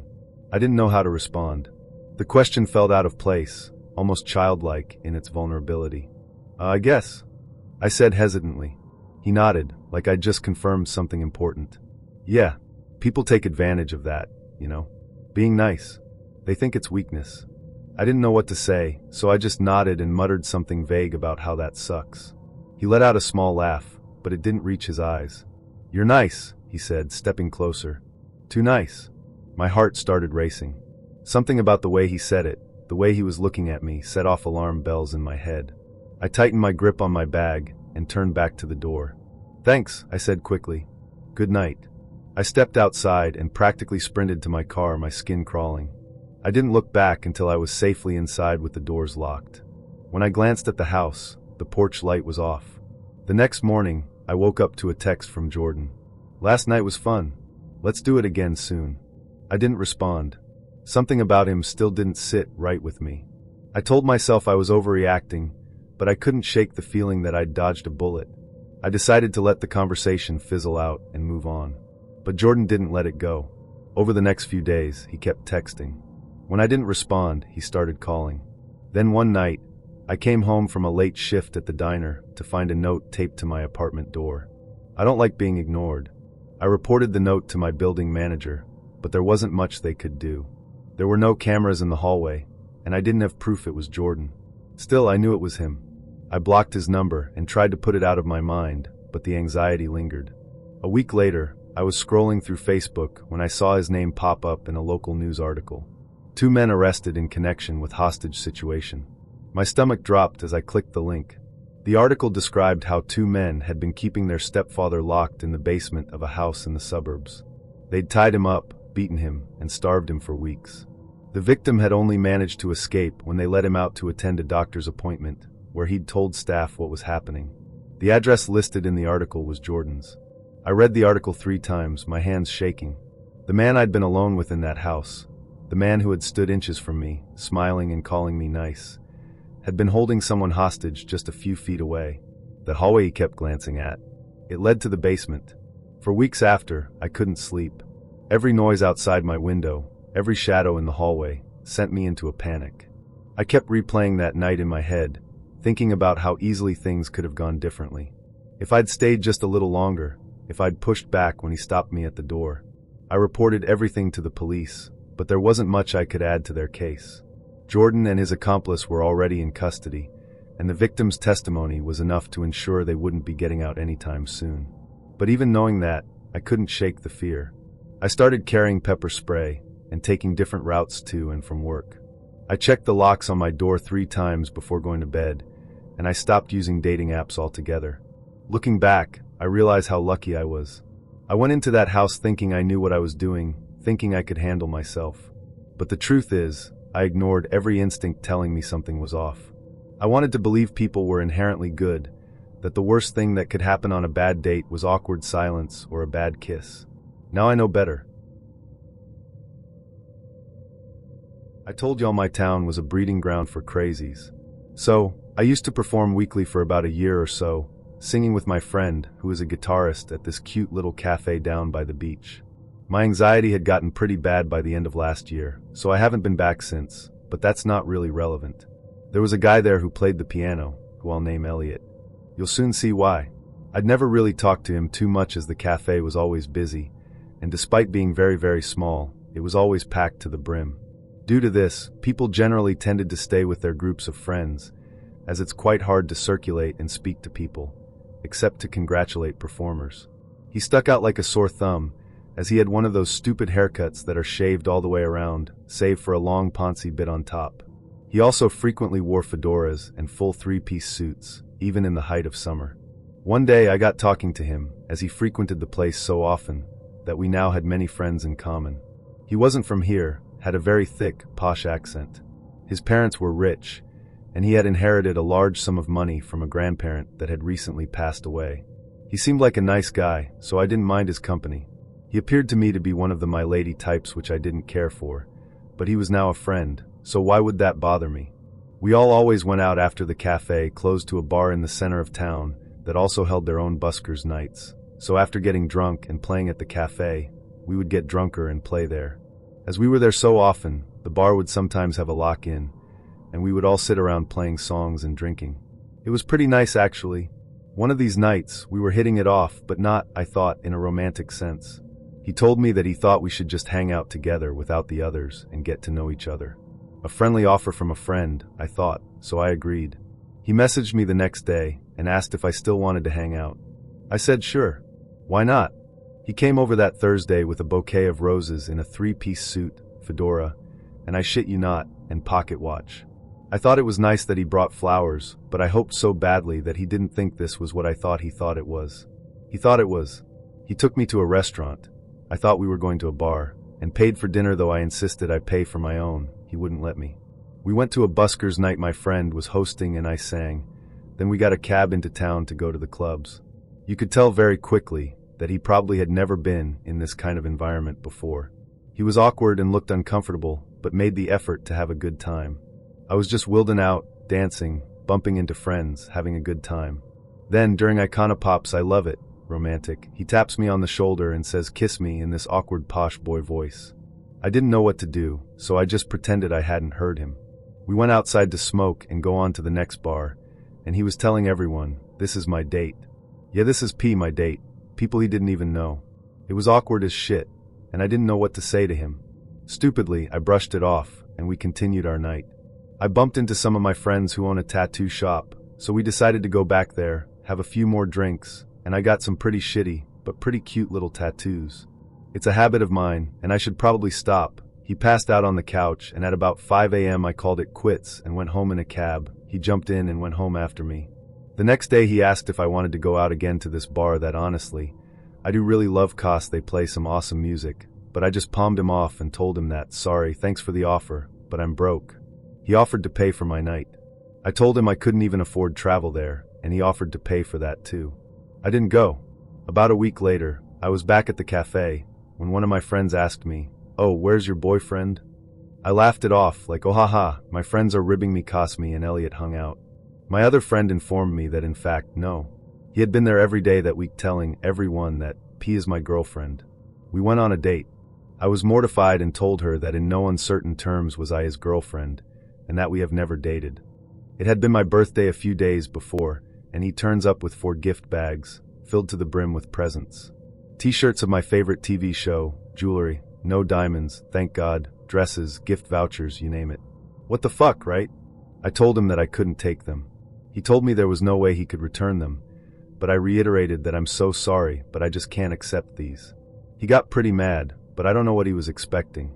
I began distancing myself from him very quickly, and 2 weeks later I hadn't spoken to him at all, but received several messages and texts a day asking what I was up to and if I wanted to hang out. I didn't reply. He then started posting on his Facebook that, I see girls out partying, and they always go for the douchebag guys. Then they cry when they get hurt. Why can't they just take a chance on a gentleman? As the weeks went on, they got progressively more and more irate and more scary. He changed his profile picture of himself, in his fedora, looking into the distance, holding a dead pheasant in one hand and a hunting rifle in the other. I freaked. I began seeing his car driving past my house several times a day, yet he knew no one in my area. I'm pretty out of the way, and he lived about 40 minutes from my house. He knocked on the door a few times, and luckily I wasn't in, and my brother told him to get lost. Roses started turning up on my doorstep with little notes like, I see you, playing hard to get, and I'm waiting. I was officially freaked and pretty scared. He'd amped up the woe is me, Elliot Roger manifesto-esque Facebook posts and texts. In the end I had to tell him to please leave me alone. I never dated you. I'm not your girlfriend, and I'm not going to be. Stop leaving shit at my house, which he denied. Stop driving by, stop calling, stop texting. In all fairness to him, whilst he continued to do so, they were way less frequent, till he eventually stopped. He had moved back home of the summer of last year, on a break from college, so going to the cafe wasn't a problem. Then he returned. I had a boyfriend at the time, another cunt. There are some pretty gruesome stories about him and his mother, which I can't wait to share to get an opinion. And it was his first time there, seeing me sing, meeting my friends. It was uncharacteristically quiet at the cafe, so there were plenty of empty tables, and only a few of my friends there, who were at a table of their own. Elliot turned up on his own, and just sat at our table. He introduced himself to my boyfriend, and just sat smiling at us. Awkward. I had told my boyfriend about him previously, but I don't think he made the connection, and I didn't really have an opportunity that night to tell him. I got up to go to the bathroom, then go for a smoke. Elliot followed me out after I was done in the bathroom and offered me a cigarette, despite the fact I was already smoking. I declined, then became acutely aware that we were the only ones outside. Great. My parents split up this summer. I wanted to kill myself. She cheated on him again. Oh. I didn't know what to say, so I just said sorry. We made small talk, and I went inside. My boyfriend was furious, asking me why the fuck I hadn't told him that I'd be engaged. I asked him what the fuck he was talking about. I'd never been engaged, but even if I had, why would I bring that up? What relevance is it to anything? He told him that Elliot had told him that we had been engaged for about 6 weeks before he broke up with me because I was too clingy, jealous, and possessive, but it's so great that we can still hang out all the time and go places together without it being awkward. I hadn't even been on a date with him and hadn't seen him since May. This was September. My anxiety coincided with this, so I haven't been back, but it has nothing to do with him. I told him to fuck off, fuck himself, stop lying about me, and to keep my name out of his mouth. Luckily, I haven't heard from him since the beginning of this year. Hey, long time no talk. You still owe me a dinner, cheeky. No response. Freaks me out to think about, especially as every so often, he adds pictures on his Facebook of his new kills when he goes hunting. I abhor hunting. His new guns, and his new hunting knives every time he buys one, which seems to be often. I don't have him on Facebook, but out of curiosity, I'll have a sneaky look because I seem to have a sickness where I can't help sneak a peek at the profiles of people I don't like. When I was about 9 years old, female, my family used to live in a remote area on the outskirts of town. Considering the location of the suburb, that area was surrounded by warehouses and such. At the time, my family did not have a phone in the house, and neither did our neighbors. There were no cell phones back then, or they were a luxury, and not everyone could afford one. This took place in end of 90s. So, if I needed to call my mom whilst she was at work, I had to either go to my dad's work or a company next to his, which was closer, to make a phone call. My dad's work was a relatively short walk from our house, probably 30 minutes or less. My dad was working at a huge unloading dock for metallurgical/natural resources shipments. In order to get to my dad's work, I had to walk past another adjacent company, just like the one where my dad was working. I will call it Docks 2. My dad's work, as well as Docks 2, had a sort of watchtower. It is just a cabin mounted at the top of a tall platform, and you need to go up a decent amount of stairs to get to the top. There was always a guard inside overseeing the whole yard from the top, during the day and night, to make sure no one is in danger/no break-ins. The phones were located only on-site watchtowers at the time. Docks 2 were much closer to our house, about 10 minutes walk. One day, as I've done many times before, I went to the Docks 2 to make a call. I climbed the stairs, knocked on the door, and was welcomed in by a guard I used to see quite often and knew well. However, that day he wasn't alone. New guy, 28 at the time, was there. Apparently, he was a new employee hired to work shifts. He was this very tanned white guy always wearing military-style outfits. I was just an average-looking child, looking exactly my age. My hair were very blonde, which made my checks always appear rosy red and give me even more childish appearance. When the new guy saw me that day, he wouldn't take his eyes off me. As soon as I was about to finish my call with my mom, it's just one room so everyone can hear my conversation with her, the new guy went outside to smoke. When I came out, he smiled at me and asked me what my name is and whether I came there often to make calls. I don't remember what I said, but I felt very shy because he was just staring deeply into my eyes. I will call him the creep. Fast forward, and I came to that tower again to make a call. And there he was again, but that time he was alone. I spoke to my mom, and as I was about to leave, he asked me if I want any tea, to which I refused. He then proceeded to ask how my school was going and things like that.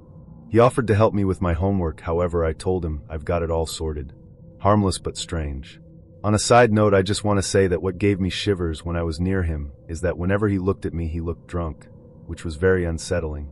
Mind you, he wasn't actually drunk, but his eyes would get so hazy and his face would flush red. Some time later I saw him again.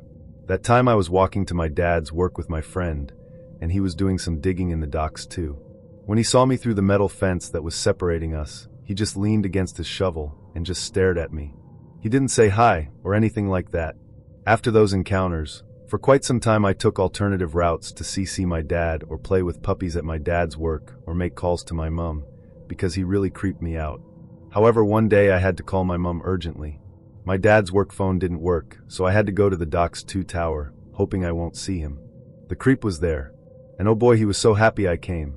He was complaining how I don't come anymore to see him. As I was making a call, he grabbed another chair and sat right next to me, very close. It took a while for the call because my mom was busy with something, and someone went to get her whilst I was on the line. It felt like hours waiting, and the creep was just sitting next to me, looking at me and smiling. When my mom finally got to the phone, he got up and went to make me tea and brought some biscuits. When I was done talking, he insisted I have some tea with him. I didn't, and he just kept on trying to strike a conversation, but this time the tone of conversation was different. He asked me how old exactly I was, and I told him 12 or 13. I have no idea why I've lied that I was older than 9. He told me his age, and although I knew he was much older, I felt really weirded out that he wanted to talk to me so badly, or had any interest in being my friend.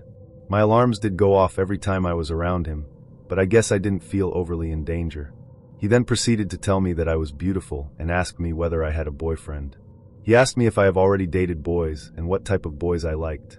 I was so uncomfortable and so eager to leave at that point, but he would just keep dragging me into these weird conversations.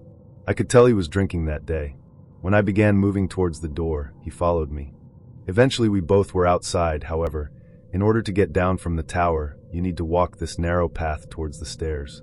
He stood blocking it so that I couldn't leave. He got very close to me, and I freaked out. The only escape tactic I could come up with as a child was to pretend that I'm seeing someone from the top of the tower. So I began waving my hand at the road down the bottom and towards houses in the distance, pretending I see someone I know and saying, "Oh look, that's my uncle, he is waving at me." The creep looked in that direction, but either didn't care or could tell that I was lying. I kept on telling him that the uncle who waved back is a big angry man, and if I won't come down this instance and go home, we both are going to be in trouble. The creep didn't budge. He got even closer and eventually pressed me against the railing. He kept on asking me his weird questions whilst I was terrified to move, because I didn't want to move my body against his, if that makes any sense, so I just froze. He asked me if we'd come on a date with him, and that he is looking for a girlfriend. And at that particular moment someone was coming up the stairs to the tower, so he let me go, but asked me to come back. I have not told anyone about this encounter at that stage because I was afraid that my parents would get angry. I also felt very embarrassed, and thought that people would judge me for what's happened. Sometime later I was home, and it was around 9 p.m. I know the time because it was my bedtime. Suddenly a car came into our driveway. I came to see who it was through the front room window, and I could see it was the creep, but this time with other guys, blasting music in his car and shouting my name. I have no idea how he knew where I lived. He must have followed me one day. My dad was outraged. He asked me who these people were, but before I could even answer, he rushed outside. Apparently the creep asked for me to go out with him and his friends. My dad obviously refused, saying that I am a child and too young to hang out with them or go out at this time of the night, and that if he sees any one of them ever again, he will beat the living day out of them. So they drove away. I was so upset with my dad that he called me a child in front of them, so stupid. I think because we lived so far away from everything, I was really keen to make friends, as there were no kids around as such. For a while after that I haven't seen the creep or heard of him. Significant time later, I was walking to my dad's work again, and I've completely forgotten about the creep. He was working in the docks too with his friends, maybe those that came with him that night in the car, or maybe these were just his co-workers. I got scared when I saw him and even thought he shouted, "Hi." I pretended not to know him. He said something to his friends, and I remember so clearly how one of his friends exclaimed loudly, "Her." I guess he told them about me or his interest in me, but no one expected me to be a child. I looked at the guy that exclaimed. He was staring at me in an utter disbelief. He must have been 20 to 25 or so, I think. And the creep was saying something to him. His friend screamed at him, "Have you lost your mind?" Clearly the creep didn't see me as a child like everyone else did. Fast forward again, maybe half a year later. One day I was home alone in the evening waiting for my parents to come back from work. We lived in a very safe community, so sometimes I'd be home myself for a little bit after school till my parents got home. I was playing a game whereby I was a singer. I had this stage created in the living room, and I was performing in front of chairs, pretending chairs were my live audience. It was pitch black outside. At some point during my performance, I see someone staring at me through the living room window. That person must have been crouching down, as only top of the face could be seen from the bottom. As soon as that person realized I saw them, they run away. I was so embarrassed that someone saw me performing, scared and shocked at the same time, that I was literally glued to the floor. I don't know whether that was him.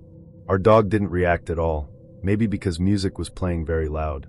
I was scared to go outside the house to check, but peered through the window, however no one was there. That person had to climb over a wooden fence to get to our living room window. I told my parents about it. I've also asked my friend whether it was him who came around, but he said it wasn't him. I don't know if my friend felt shy to admit he was watching me, or whether it was the creep. To finish this up, one day I went to the docks too with my dad, as my dad needed something from there for work. I saw the old guard that I knew well, and asked about the creep, and was told that he doesn't work there anymore. I don't know what happened of him. I never told my parents about what's happened.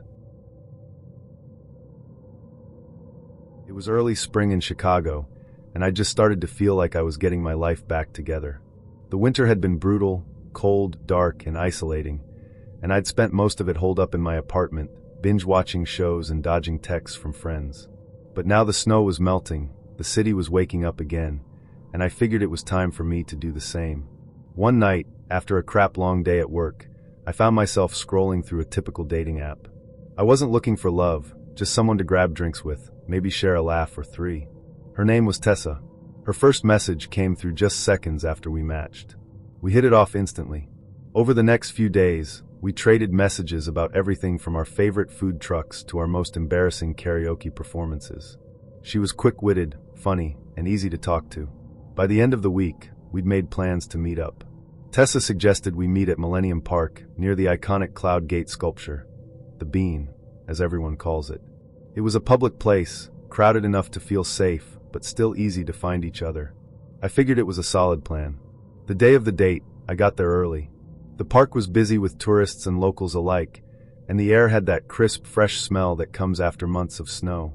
I leaned against a railing near the sculpture, checking my phone every few minutes to see if she'd texted. At 6:15, 15 minutes after we were supposed to meet, a message from Tessa finally popped up. "Hey, sorry, running late. Can we meet a few blocks over instead? Corner of Wabash and Randolph?" I frowned at my phone.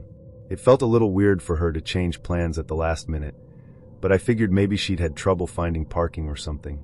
I texted back, "No problem, see you there." I walked the few blocks, weaving through the after-work crowd. The corner she'd chosen wasn't as busy as Millennium Park, but it was still a main intersection, with a laundromat on one side and a deli on the other. I stood by the crosswalk, scanning the area for anyone who might look like her. Another message buzzed on my phone. "Actually, can you meet me one more block over? Near the alley behind the bakery? It's quieter there." My stomach tightened. The alley? That seemed odd, but I told myself I was being paranoid. Maybe she was nervous about meeting in a crowd, or wanted to avoid running into anyone she knew. I typed back, "Sure," and started walking. The alley was tucked between two tall apartment buildings, dimly lit and lined with dumpsters. As I approached, I felt my anxiety spike. It was too quiet, just the distant hum of traffic and the faint buzz of a flickering streetlight. I stopped near the entrance, my phone clutched in my hand, and texted her again. "Hey, I'm here. Where are you?" There was no response. I waited, shifting my weight from foot to foot, glancing nervously over my shoulder. Minutes passed, and still nothing. I started to back away, ready to leave, when I saw movement out of the corner of my eye. Two men emerged from the shadows at the far end of the alley. They were both dressed in black hoodies, their faces partially obscured by the hoods and the dim light. My heart sank. Every instinct screamed at me to run, but before I could, a third man stepped out from behind one of the dumpsters, blocking the exit. He was bigger than the other two, with broad shoulders and a confident stride. His face was uncovered, and his expression was cold, calculating. "Wallet and phone," he said, his voice low but firm. "Now." I froze, my mind racing. The realization hit me like a punch to the gut. There was no Tessa. The profile, the messages, the date, it had all been a setup. "Come on," the man said, taking a step closer. "Don't make this harder than it needs to be." My hands were shaking as I reached for my wallet and phone. I didn't try to argue or beg. I just wanted to get out of there in one piece. I handed everything over, my eyes darting between the three of them, my pulse hammering in my ears. The man took my belongings and nodded to the others. Go. They turned and disappeared back into the shadows as quickly as they'd come. I stood there, stunned, my heart pounding so hard it felt like it might burst. For a moment, I couldn't move, couldn't think. Then slowly, I backed out of the alley and onto the main street. I walked straight to the nearest police station, still shaking. The officer at the front desk listened patiently as I explained what had happened, taking notes as I described the men and the fake profile. He asked if I'd noticed any cameras near the alley and said they'd investigate, but I could tell from his tone that there wasn't much hope of catching them. I had to borrow a phone to call a friend to pick me up, since mine was gone. Sitting in the station waiting for her, the reality of what had just happened began to sink in. I felt stupid, humiliated, and most of all angry. Angry at the men who had set me up, yes, but also at myself, for ignoring the warning signs, for walking into that alley even though it felt wrong. The next few weeks were tough. I had to replace my phone, cancel my credit cards, and deal with the lingering paranoia that came with knowing I'd been targeted. I couldn't stop replaying the night in my head, wondering how I could have avoided it, what I could have done differently. But as time passed, I realized the most important lesson: trust your instincts. If something feels off, it probably is. No date, no match, no fleeting connection is worth putting yourself in danger for. I haven't used a dating app since that event. I'm a second-year university student, and I'm about to tell you how a Nando's date turned into a nightmare for me. So a little backstory. I matched with this girl on Hinge. Her name was Sophomore Convo Flowed, and she was responsive and in a positive way. No awkward pauses, just flowing into the early hours some nights. I picked up the courage and asked her for dinner. She agreed, and we settled on Nando's because, well, I'm a student and my budget doesn't exactly scream fancy wine bar. Plus, who doesn't love chicken? It felt like a safe choice. Oh, how wrong I was. The night started off well. I showed up on time, rare for me, and Sophie arrived looking amazing, like way out of my league amazing. I was already sweating bullets, just trying to act casual. We ordered our food, and the conversation was flowing. We were talking about uni, crappy landlords, funny TikToks. We even bonded over the mutual hell of group projects. But then, just as I was settling into this false sense of security, it happened. We were halfway through our peri-peri chicken when I saw her glance over my shoulder, and her whole face changed. Like 1 second she was laughing at my terrible joke about flatmates, and the next, she looked like she'd just seen a ghost. Before I could even ask what was wrong, I heard someone behind me shout, "So this is what you're doing, Sophie?" I froze. I turned around, and there he was, this guy who looked like a human embodiment of rage. He was tall, broad, and wearing a hoodie with the sleeves pushed up like he was trying to intimidate someone. Spoiler, it worked.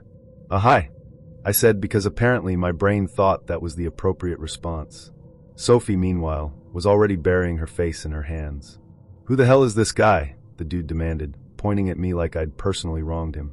I looked at Sophie, silently begging for an explanation, but she just groaned and said, "Oh my God, Liam, what are you doing here?" Liam, her ex. Of course.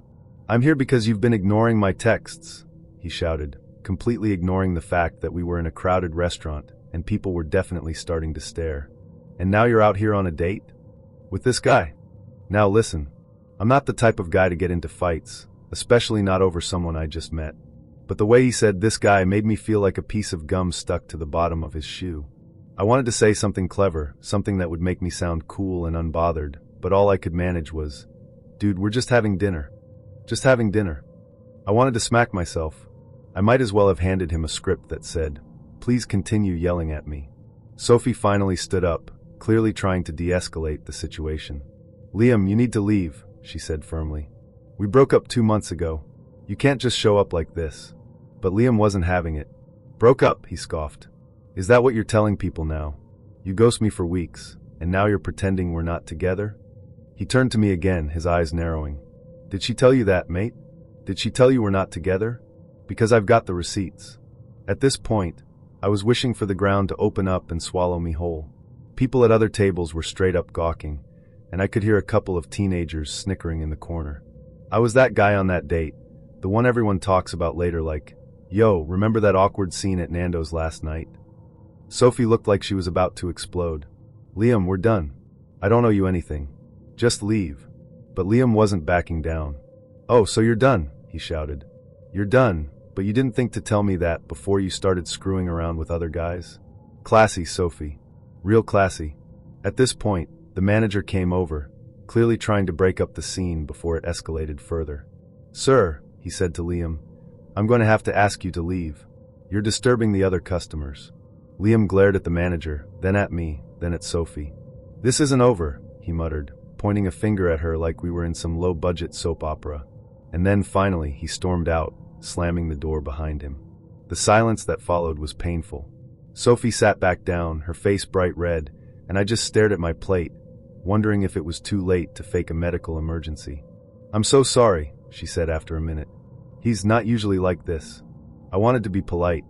I wanted to say something like, it's okay, these things happen. But the truth is, I was done.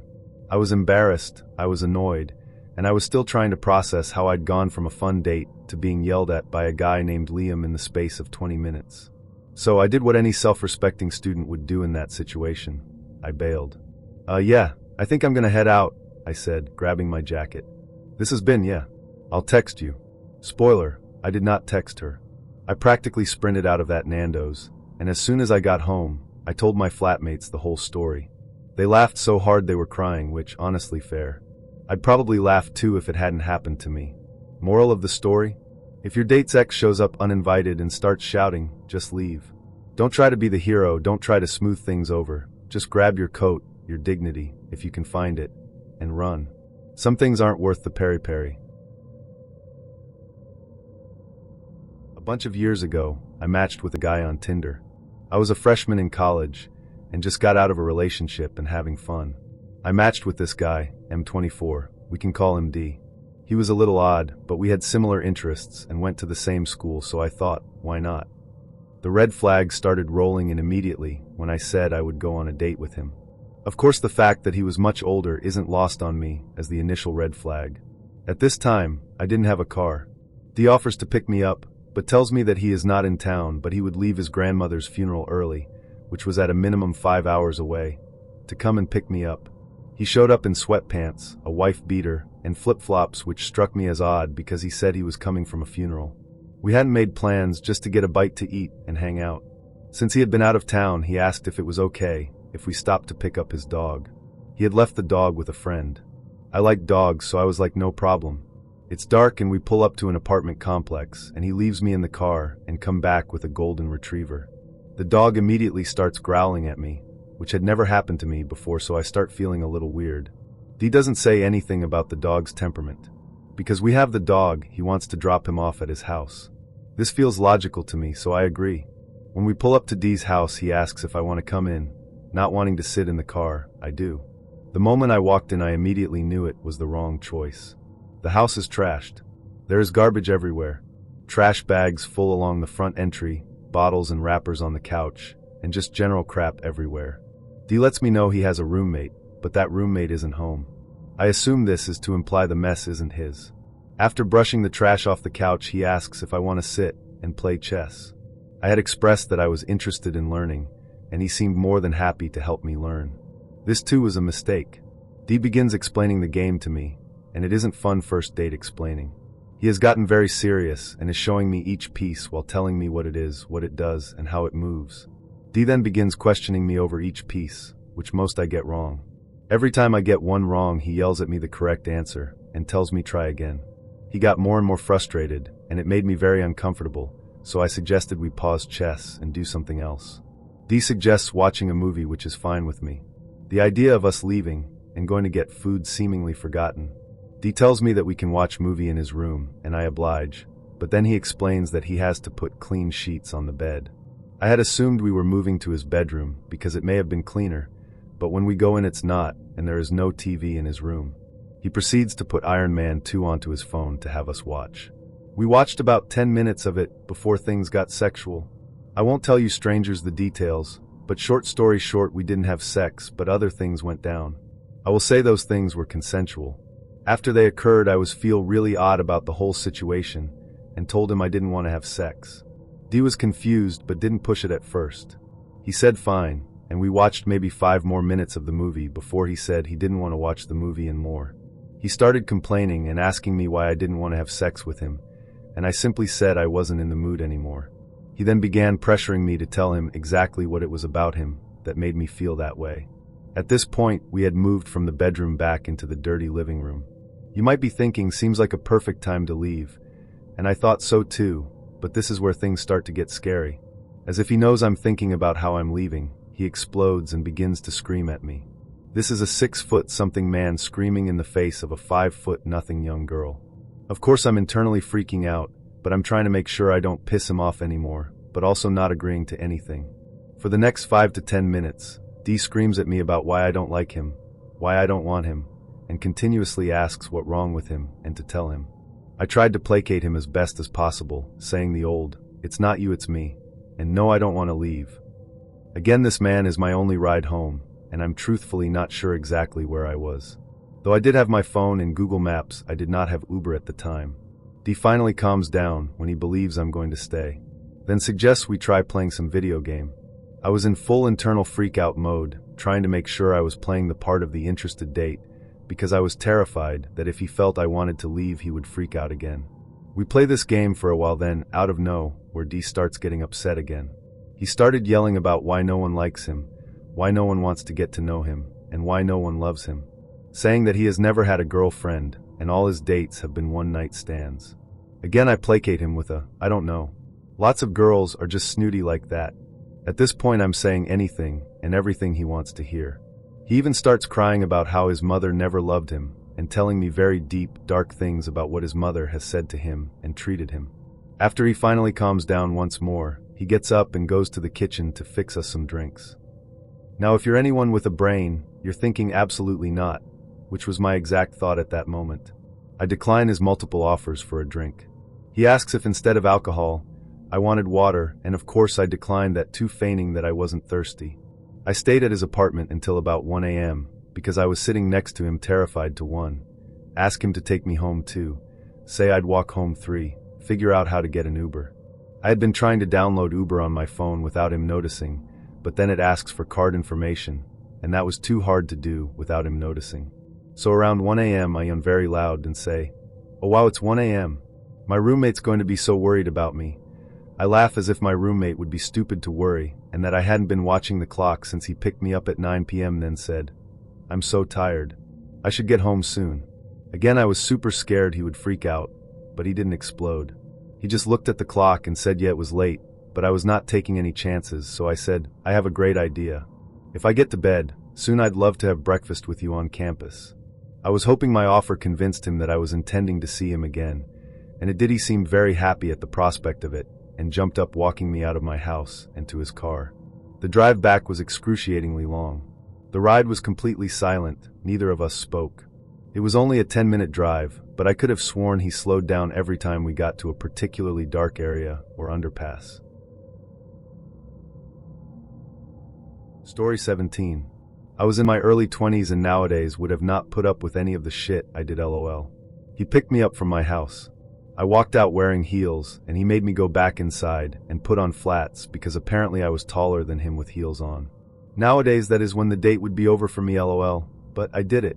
We drive to the restaurant. It's a casual spot, kind of like a pub, but with fancier food.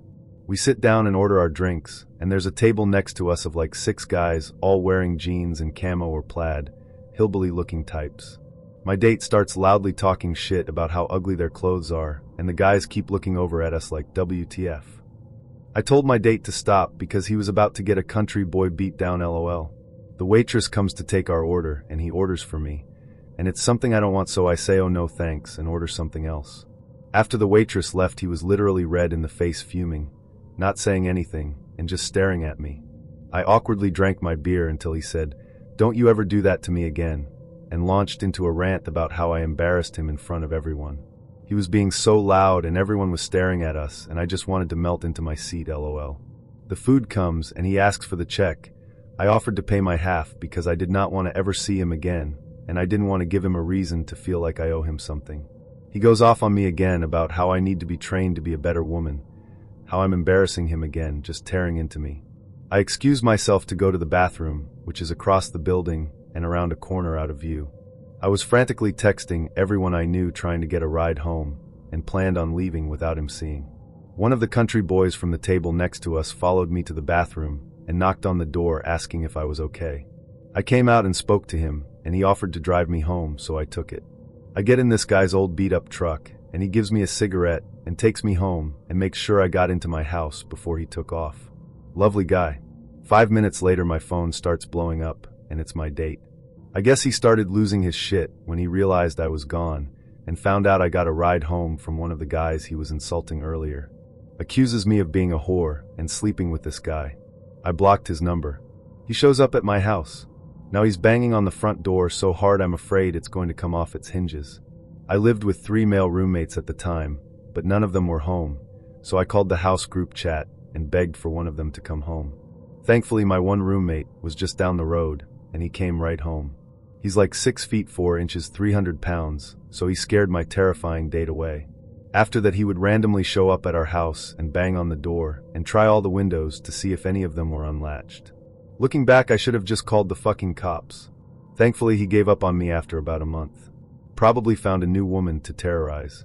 Another story here. Guy from school asked me out to dinner. I agreed. He said he wanted to surprise me with the location, which I initially thought was kind of sweet. He also insisted in picking me up in his car. I was young and didn't have reliable transportation, so I agreed. Once we were a few minutes down the road, he announced the name of the restaurant and that it was an hour and 15-minute drive away.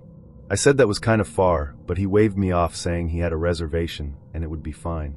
I realized I was trapped, so I rolled with it, thinking how bad could it be since I knew him from class? My mistake. Cut to me ordering my main course.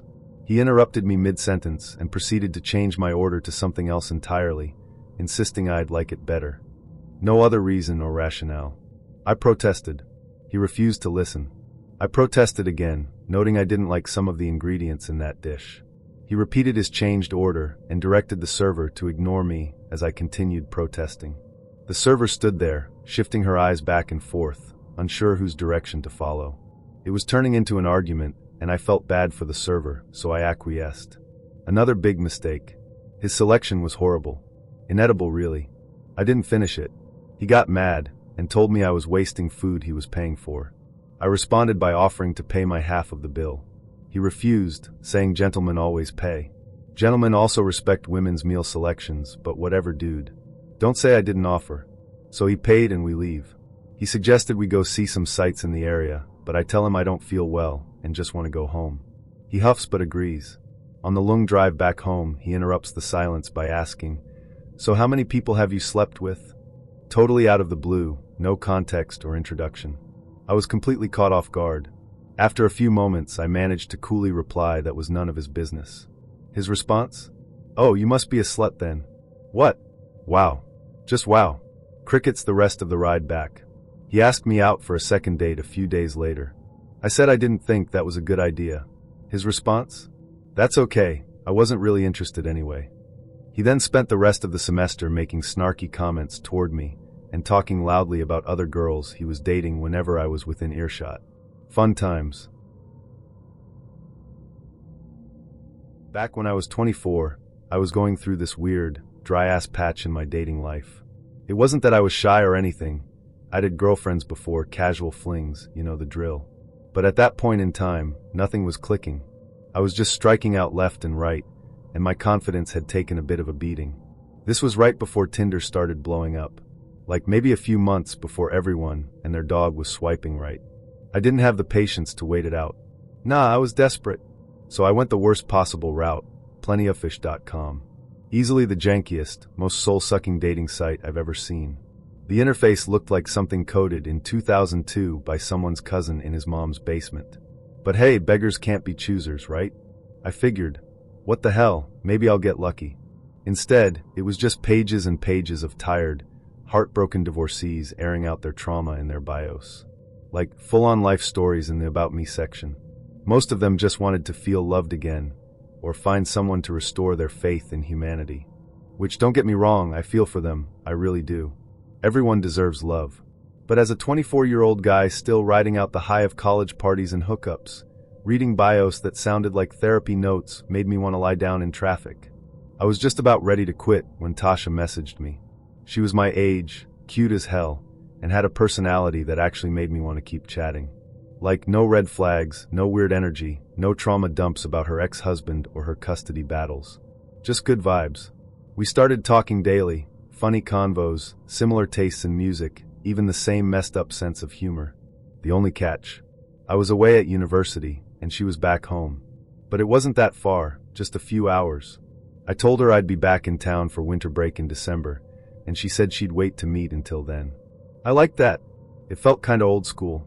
When December rolled around, we were still texting nonstop. Tasha said her parents were going to be out of town visiting family for the holidays, and she invited me over to her place for what would basically be our first real date. And yeah, I knew what that meant. She was being all casual about it. Movie, pizza, just chill. But when she mentioned the house would be empty, I figured the pizza wouldn't be the only thing getting eaten that night. I threw a couple condoms in my wallet and shaved like I was preparing for battle. When I got there, she opened the door looking even better than in her pics. Tight jeans, oversized hoodie, no makeup, just effortlessly hot. We hugged, and it was actually kind of sweet. The nerves were real, but it was that exciting type. The night went exactly how you'd want it to. Pizza, Netflix, and then one thing led to another. By the end of the night, we were tangled up in her bed like a pair of drunk noodles. No complaints. Everything was great. Until the next morning. I woke up a little earlier than her. The sun was leaking through the blinds, and she was still fast asleep beside me, all curled up in this peaceful little cocoon. Not to sound like a creep, but I just laid there for a bit, soaking in the wind. That little high you get after a date actually goes well. She was cute, the night was good, and I was feeling smug as hell. Then I heard the front door slam. Hard, like someone walked in angry. Instantly, my entire body tensed. You know that electric jolt your brain does when it switches from sleep mode to full-on panic? That happened. I shot up like a corpse in a horror movie and started throwing on whatever clothes were within reach. I didn't need anyone to tell me. I just knew it wasn't her parents walking in. Something about the energy, the footsteps, the way the door slammed. It wasn't parental. It was territorial. Tasha woke up too, groggy and confused. I whispered, "Someone just came in," and her face went pale. Dead silent for a second. Then she whispered back, "Oh my God. Hide.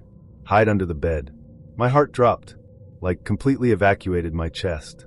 I didn't have time to ask questions. I just dove under the bed like it was Normandy and kept still. Seconds later, the bedroom door opened. All I could see from my spot were a pair of men's shoes. Leather loafers. He walked in like he owned the place. Not like a dad checking on his daughter. Nah. This was a grown man with some serious confidence. Then he spoke. "Hey baby, did you miss me?" I thought I was going to puke. The way he said it, baby, it wasn't fatherly. And then they kissed. On the lips. Not a peck. A full kiss. I couldn't see it, but I could hear it. And that's when it hit me. This wasn't her dad. This wasn't a brother. This was a whole-ass grown man who thought he was her boyfriend. Or worse, sugar daddy. And I was under the bed. Naked, breathless, one sock on, hiding like a raccoon in someone's crawl space. I couldn't move. Every instinct told me to stay still or die. They talked for a minute. Him saying he missed her saying, "I didn't expect you home so soon," and other awkward stuff. She was trying to keep calm, but I could tell from her tone she was freaking out.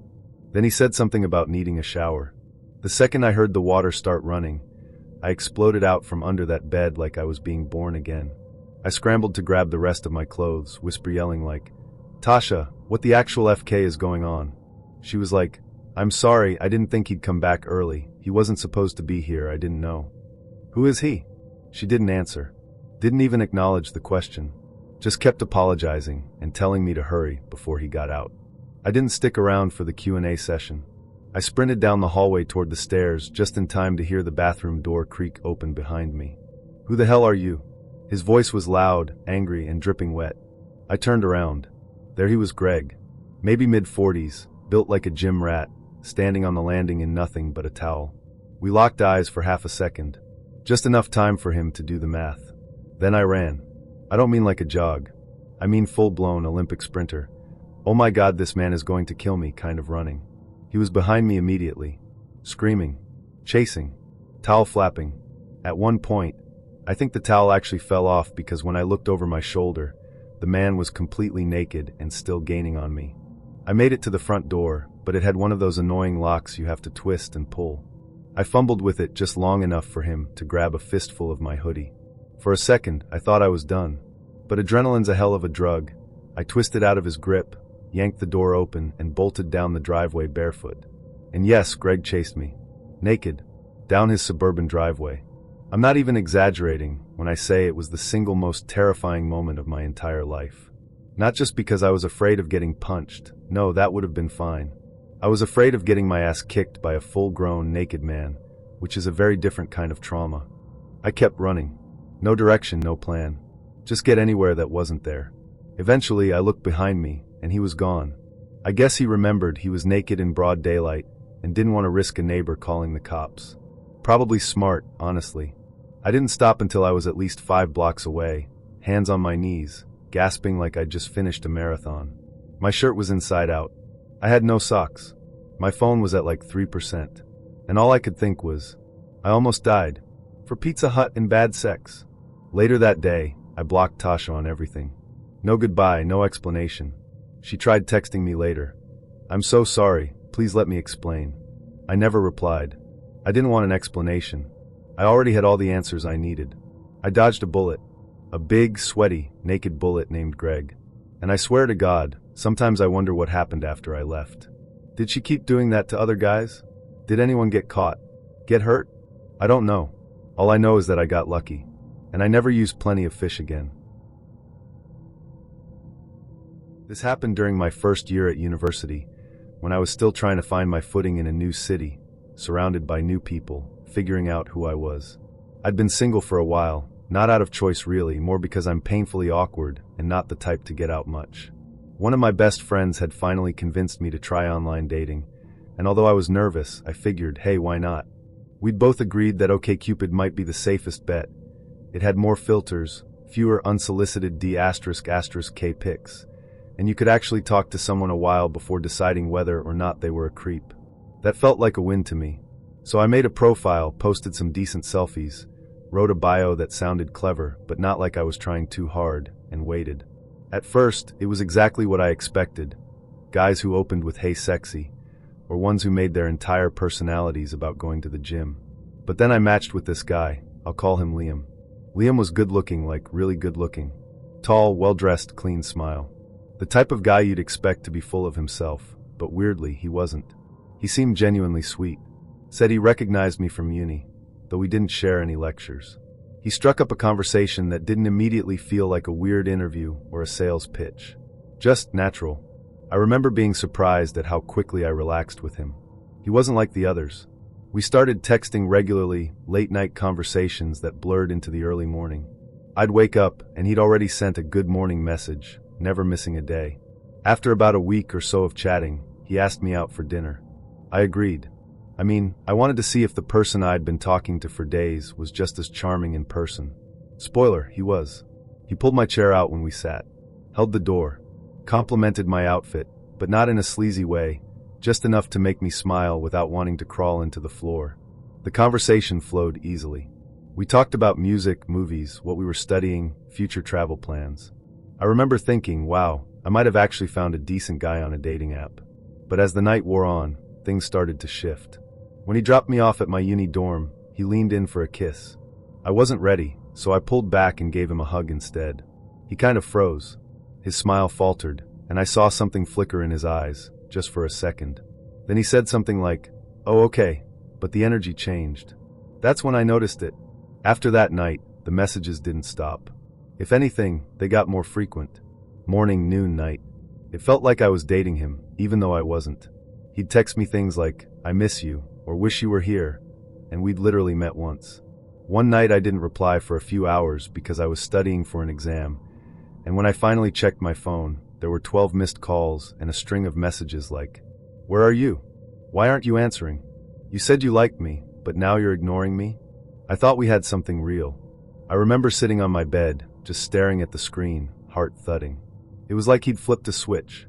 There was no in-between, no space. I hadn't even processed our first date, and he was already acting like I owed him something. I texted him back, something polite but clear like, "Hey, I've been busy with class, can you just chill a bit?" I thought maybe he just got overexcited or something. His response? He said he was in love with me. Just like that. In love. I didn't even know what to say. I felt this horrible mix of dread and secondhand embarrassment. Like, no, Liam. We had one dinner. You do not love me. You don't even know me. I replied something along the lines of, I don't know how you could think that. We barely know each other. You're coming on way too strong. That's when the threats started. Not direct threats at first. More like emotional blackmail. If you don't talk to me, I don't know what I'll do. You're breaking my heart. Why would you do that? I need you. Please just say something. I stopped responding, and that pissed him off. Then came the rapid-fire barrage of texts. Some angry, some sad, some weirdly poetic and completely delusional. It was like reading the ramblings of someone with a split personality. You said you cared about me. You think you can just ghost me like I'm trash? Don't make me come find you. You're just scared. I get it, but we belong together. You're mine. Each time I heard my phone buzz, my stomach flipped. I was alone in my dorm, far away from my closest friends, and I didn't want to tell my family what was going on because they'd just tell me to delete my apps and be more careful. I knew that already. That wasn't the point. Eventually, I just turned my phone off and cried myself to sleep. The next morning, I texted Liam one final time. You're scaring me. Please stop. Delete my number. Don't contact me again. He didn't reply. For a few hours, anyway. Then he started calling again. 30 times. I turned my phone off again. The second I turned it back on, it lit up like a Christmas tree. He hadn't stopped trying. I blocked his number. For a while, that seemed to do the trick. A few days of peace passed, and I started to relax.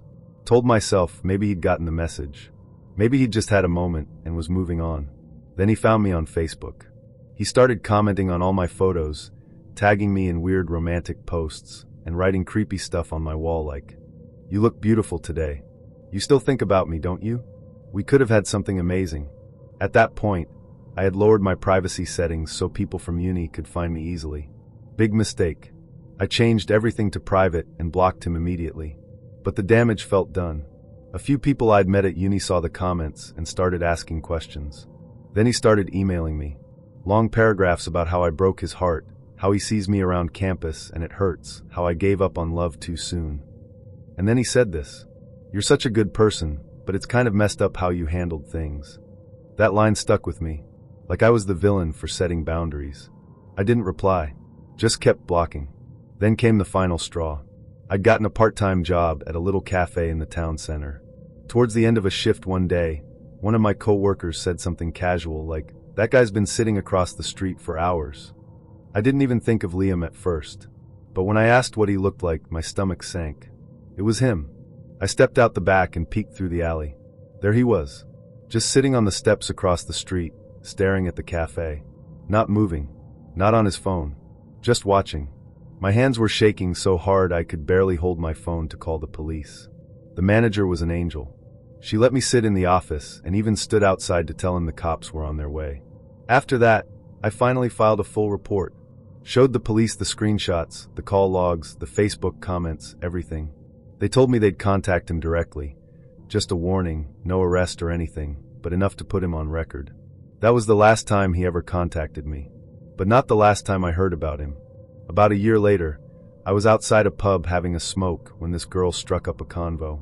We got to talking about dating horror stories, bonding through trauma, and she starts telling me about this guy who seemed perfect at first, but turned into a complete psycho after one date. Constant texts, threats, showing up places uninvited. My stomach dropped. I asked her what his name was. She said Liam. I just nodded and said, "Yeah, I know. Same thing happened to me." Her jaw hit the floor. We swapped details. Same patterns, same messages. The guy was still doing it. Still out there. I told her everything I did. Screenshot everything. Go to the police. Don't engage. Protect yourself. She was so grateful to talk to someone who understood. We kept in touch after that, and actually became good friends. Still are. That was the silver lining, I guess. I went through hell, but I helped someone else avoid it. Since then, nothing like that has ever happened again. I still date online, but I'm way more cautious. And now I know how to handle things if someone crosses a line. What stuck with me the most wasn't even the threats. It was how quickly things changed. How someone could go from a charming, respectful date to a walking red flag in under 48 hours. That, and how easily people can convince themselves they're in love with a fantasy they made up in their head. Liam never loved me. He didn't even know me. But for a while, he made me feel like I wasn't safe in my own skin. That's something I don't forgive. And I'll never forget.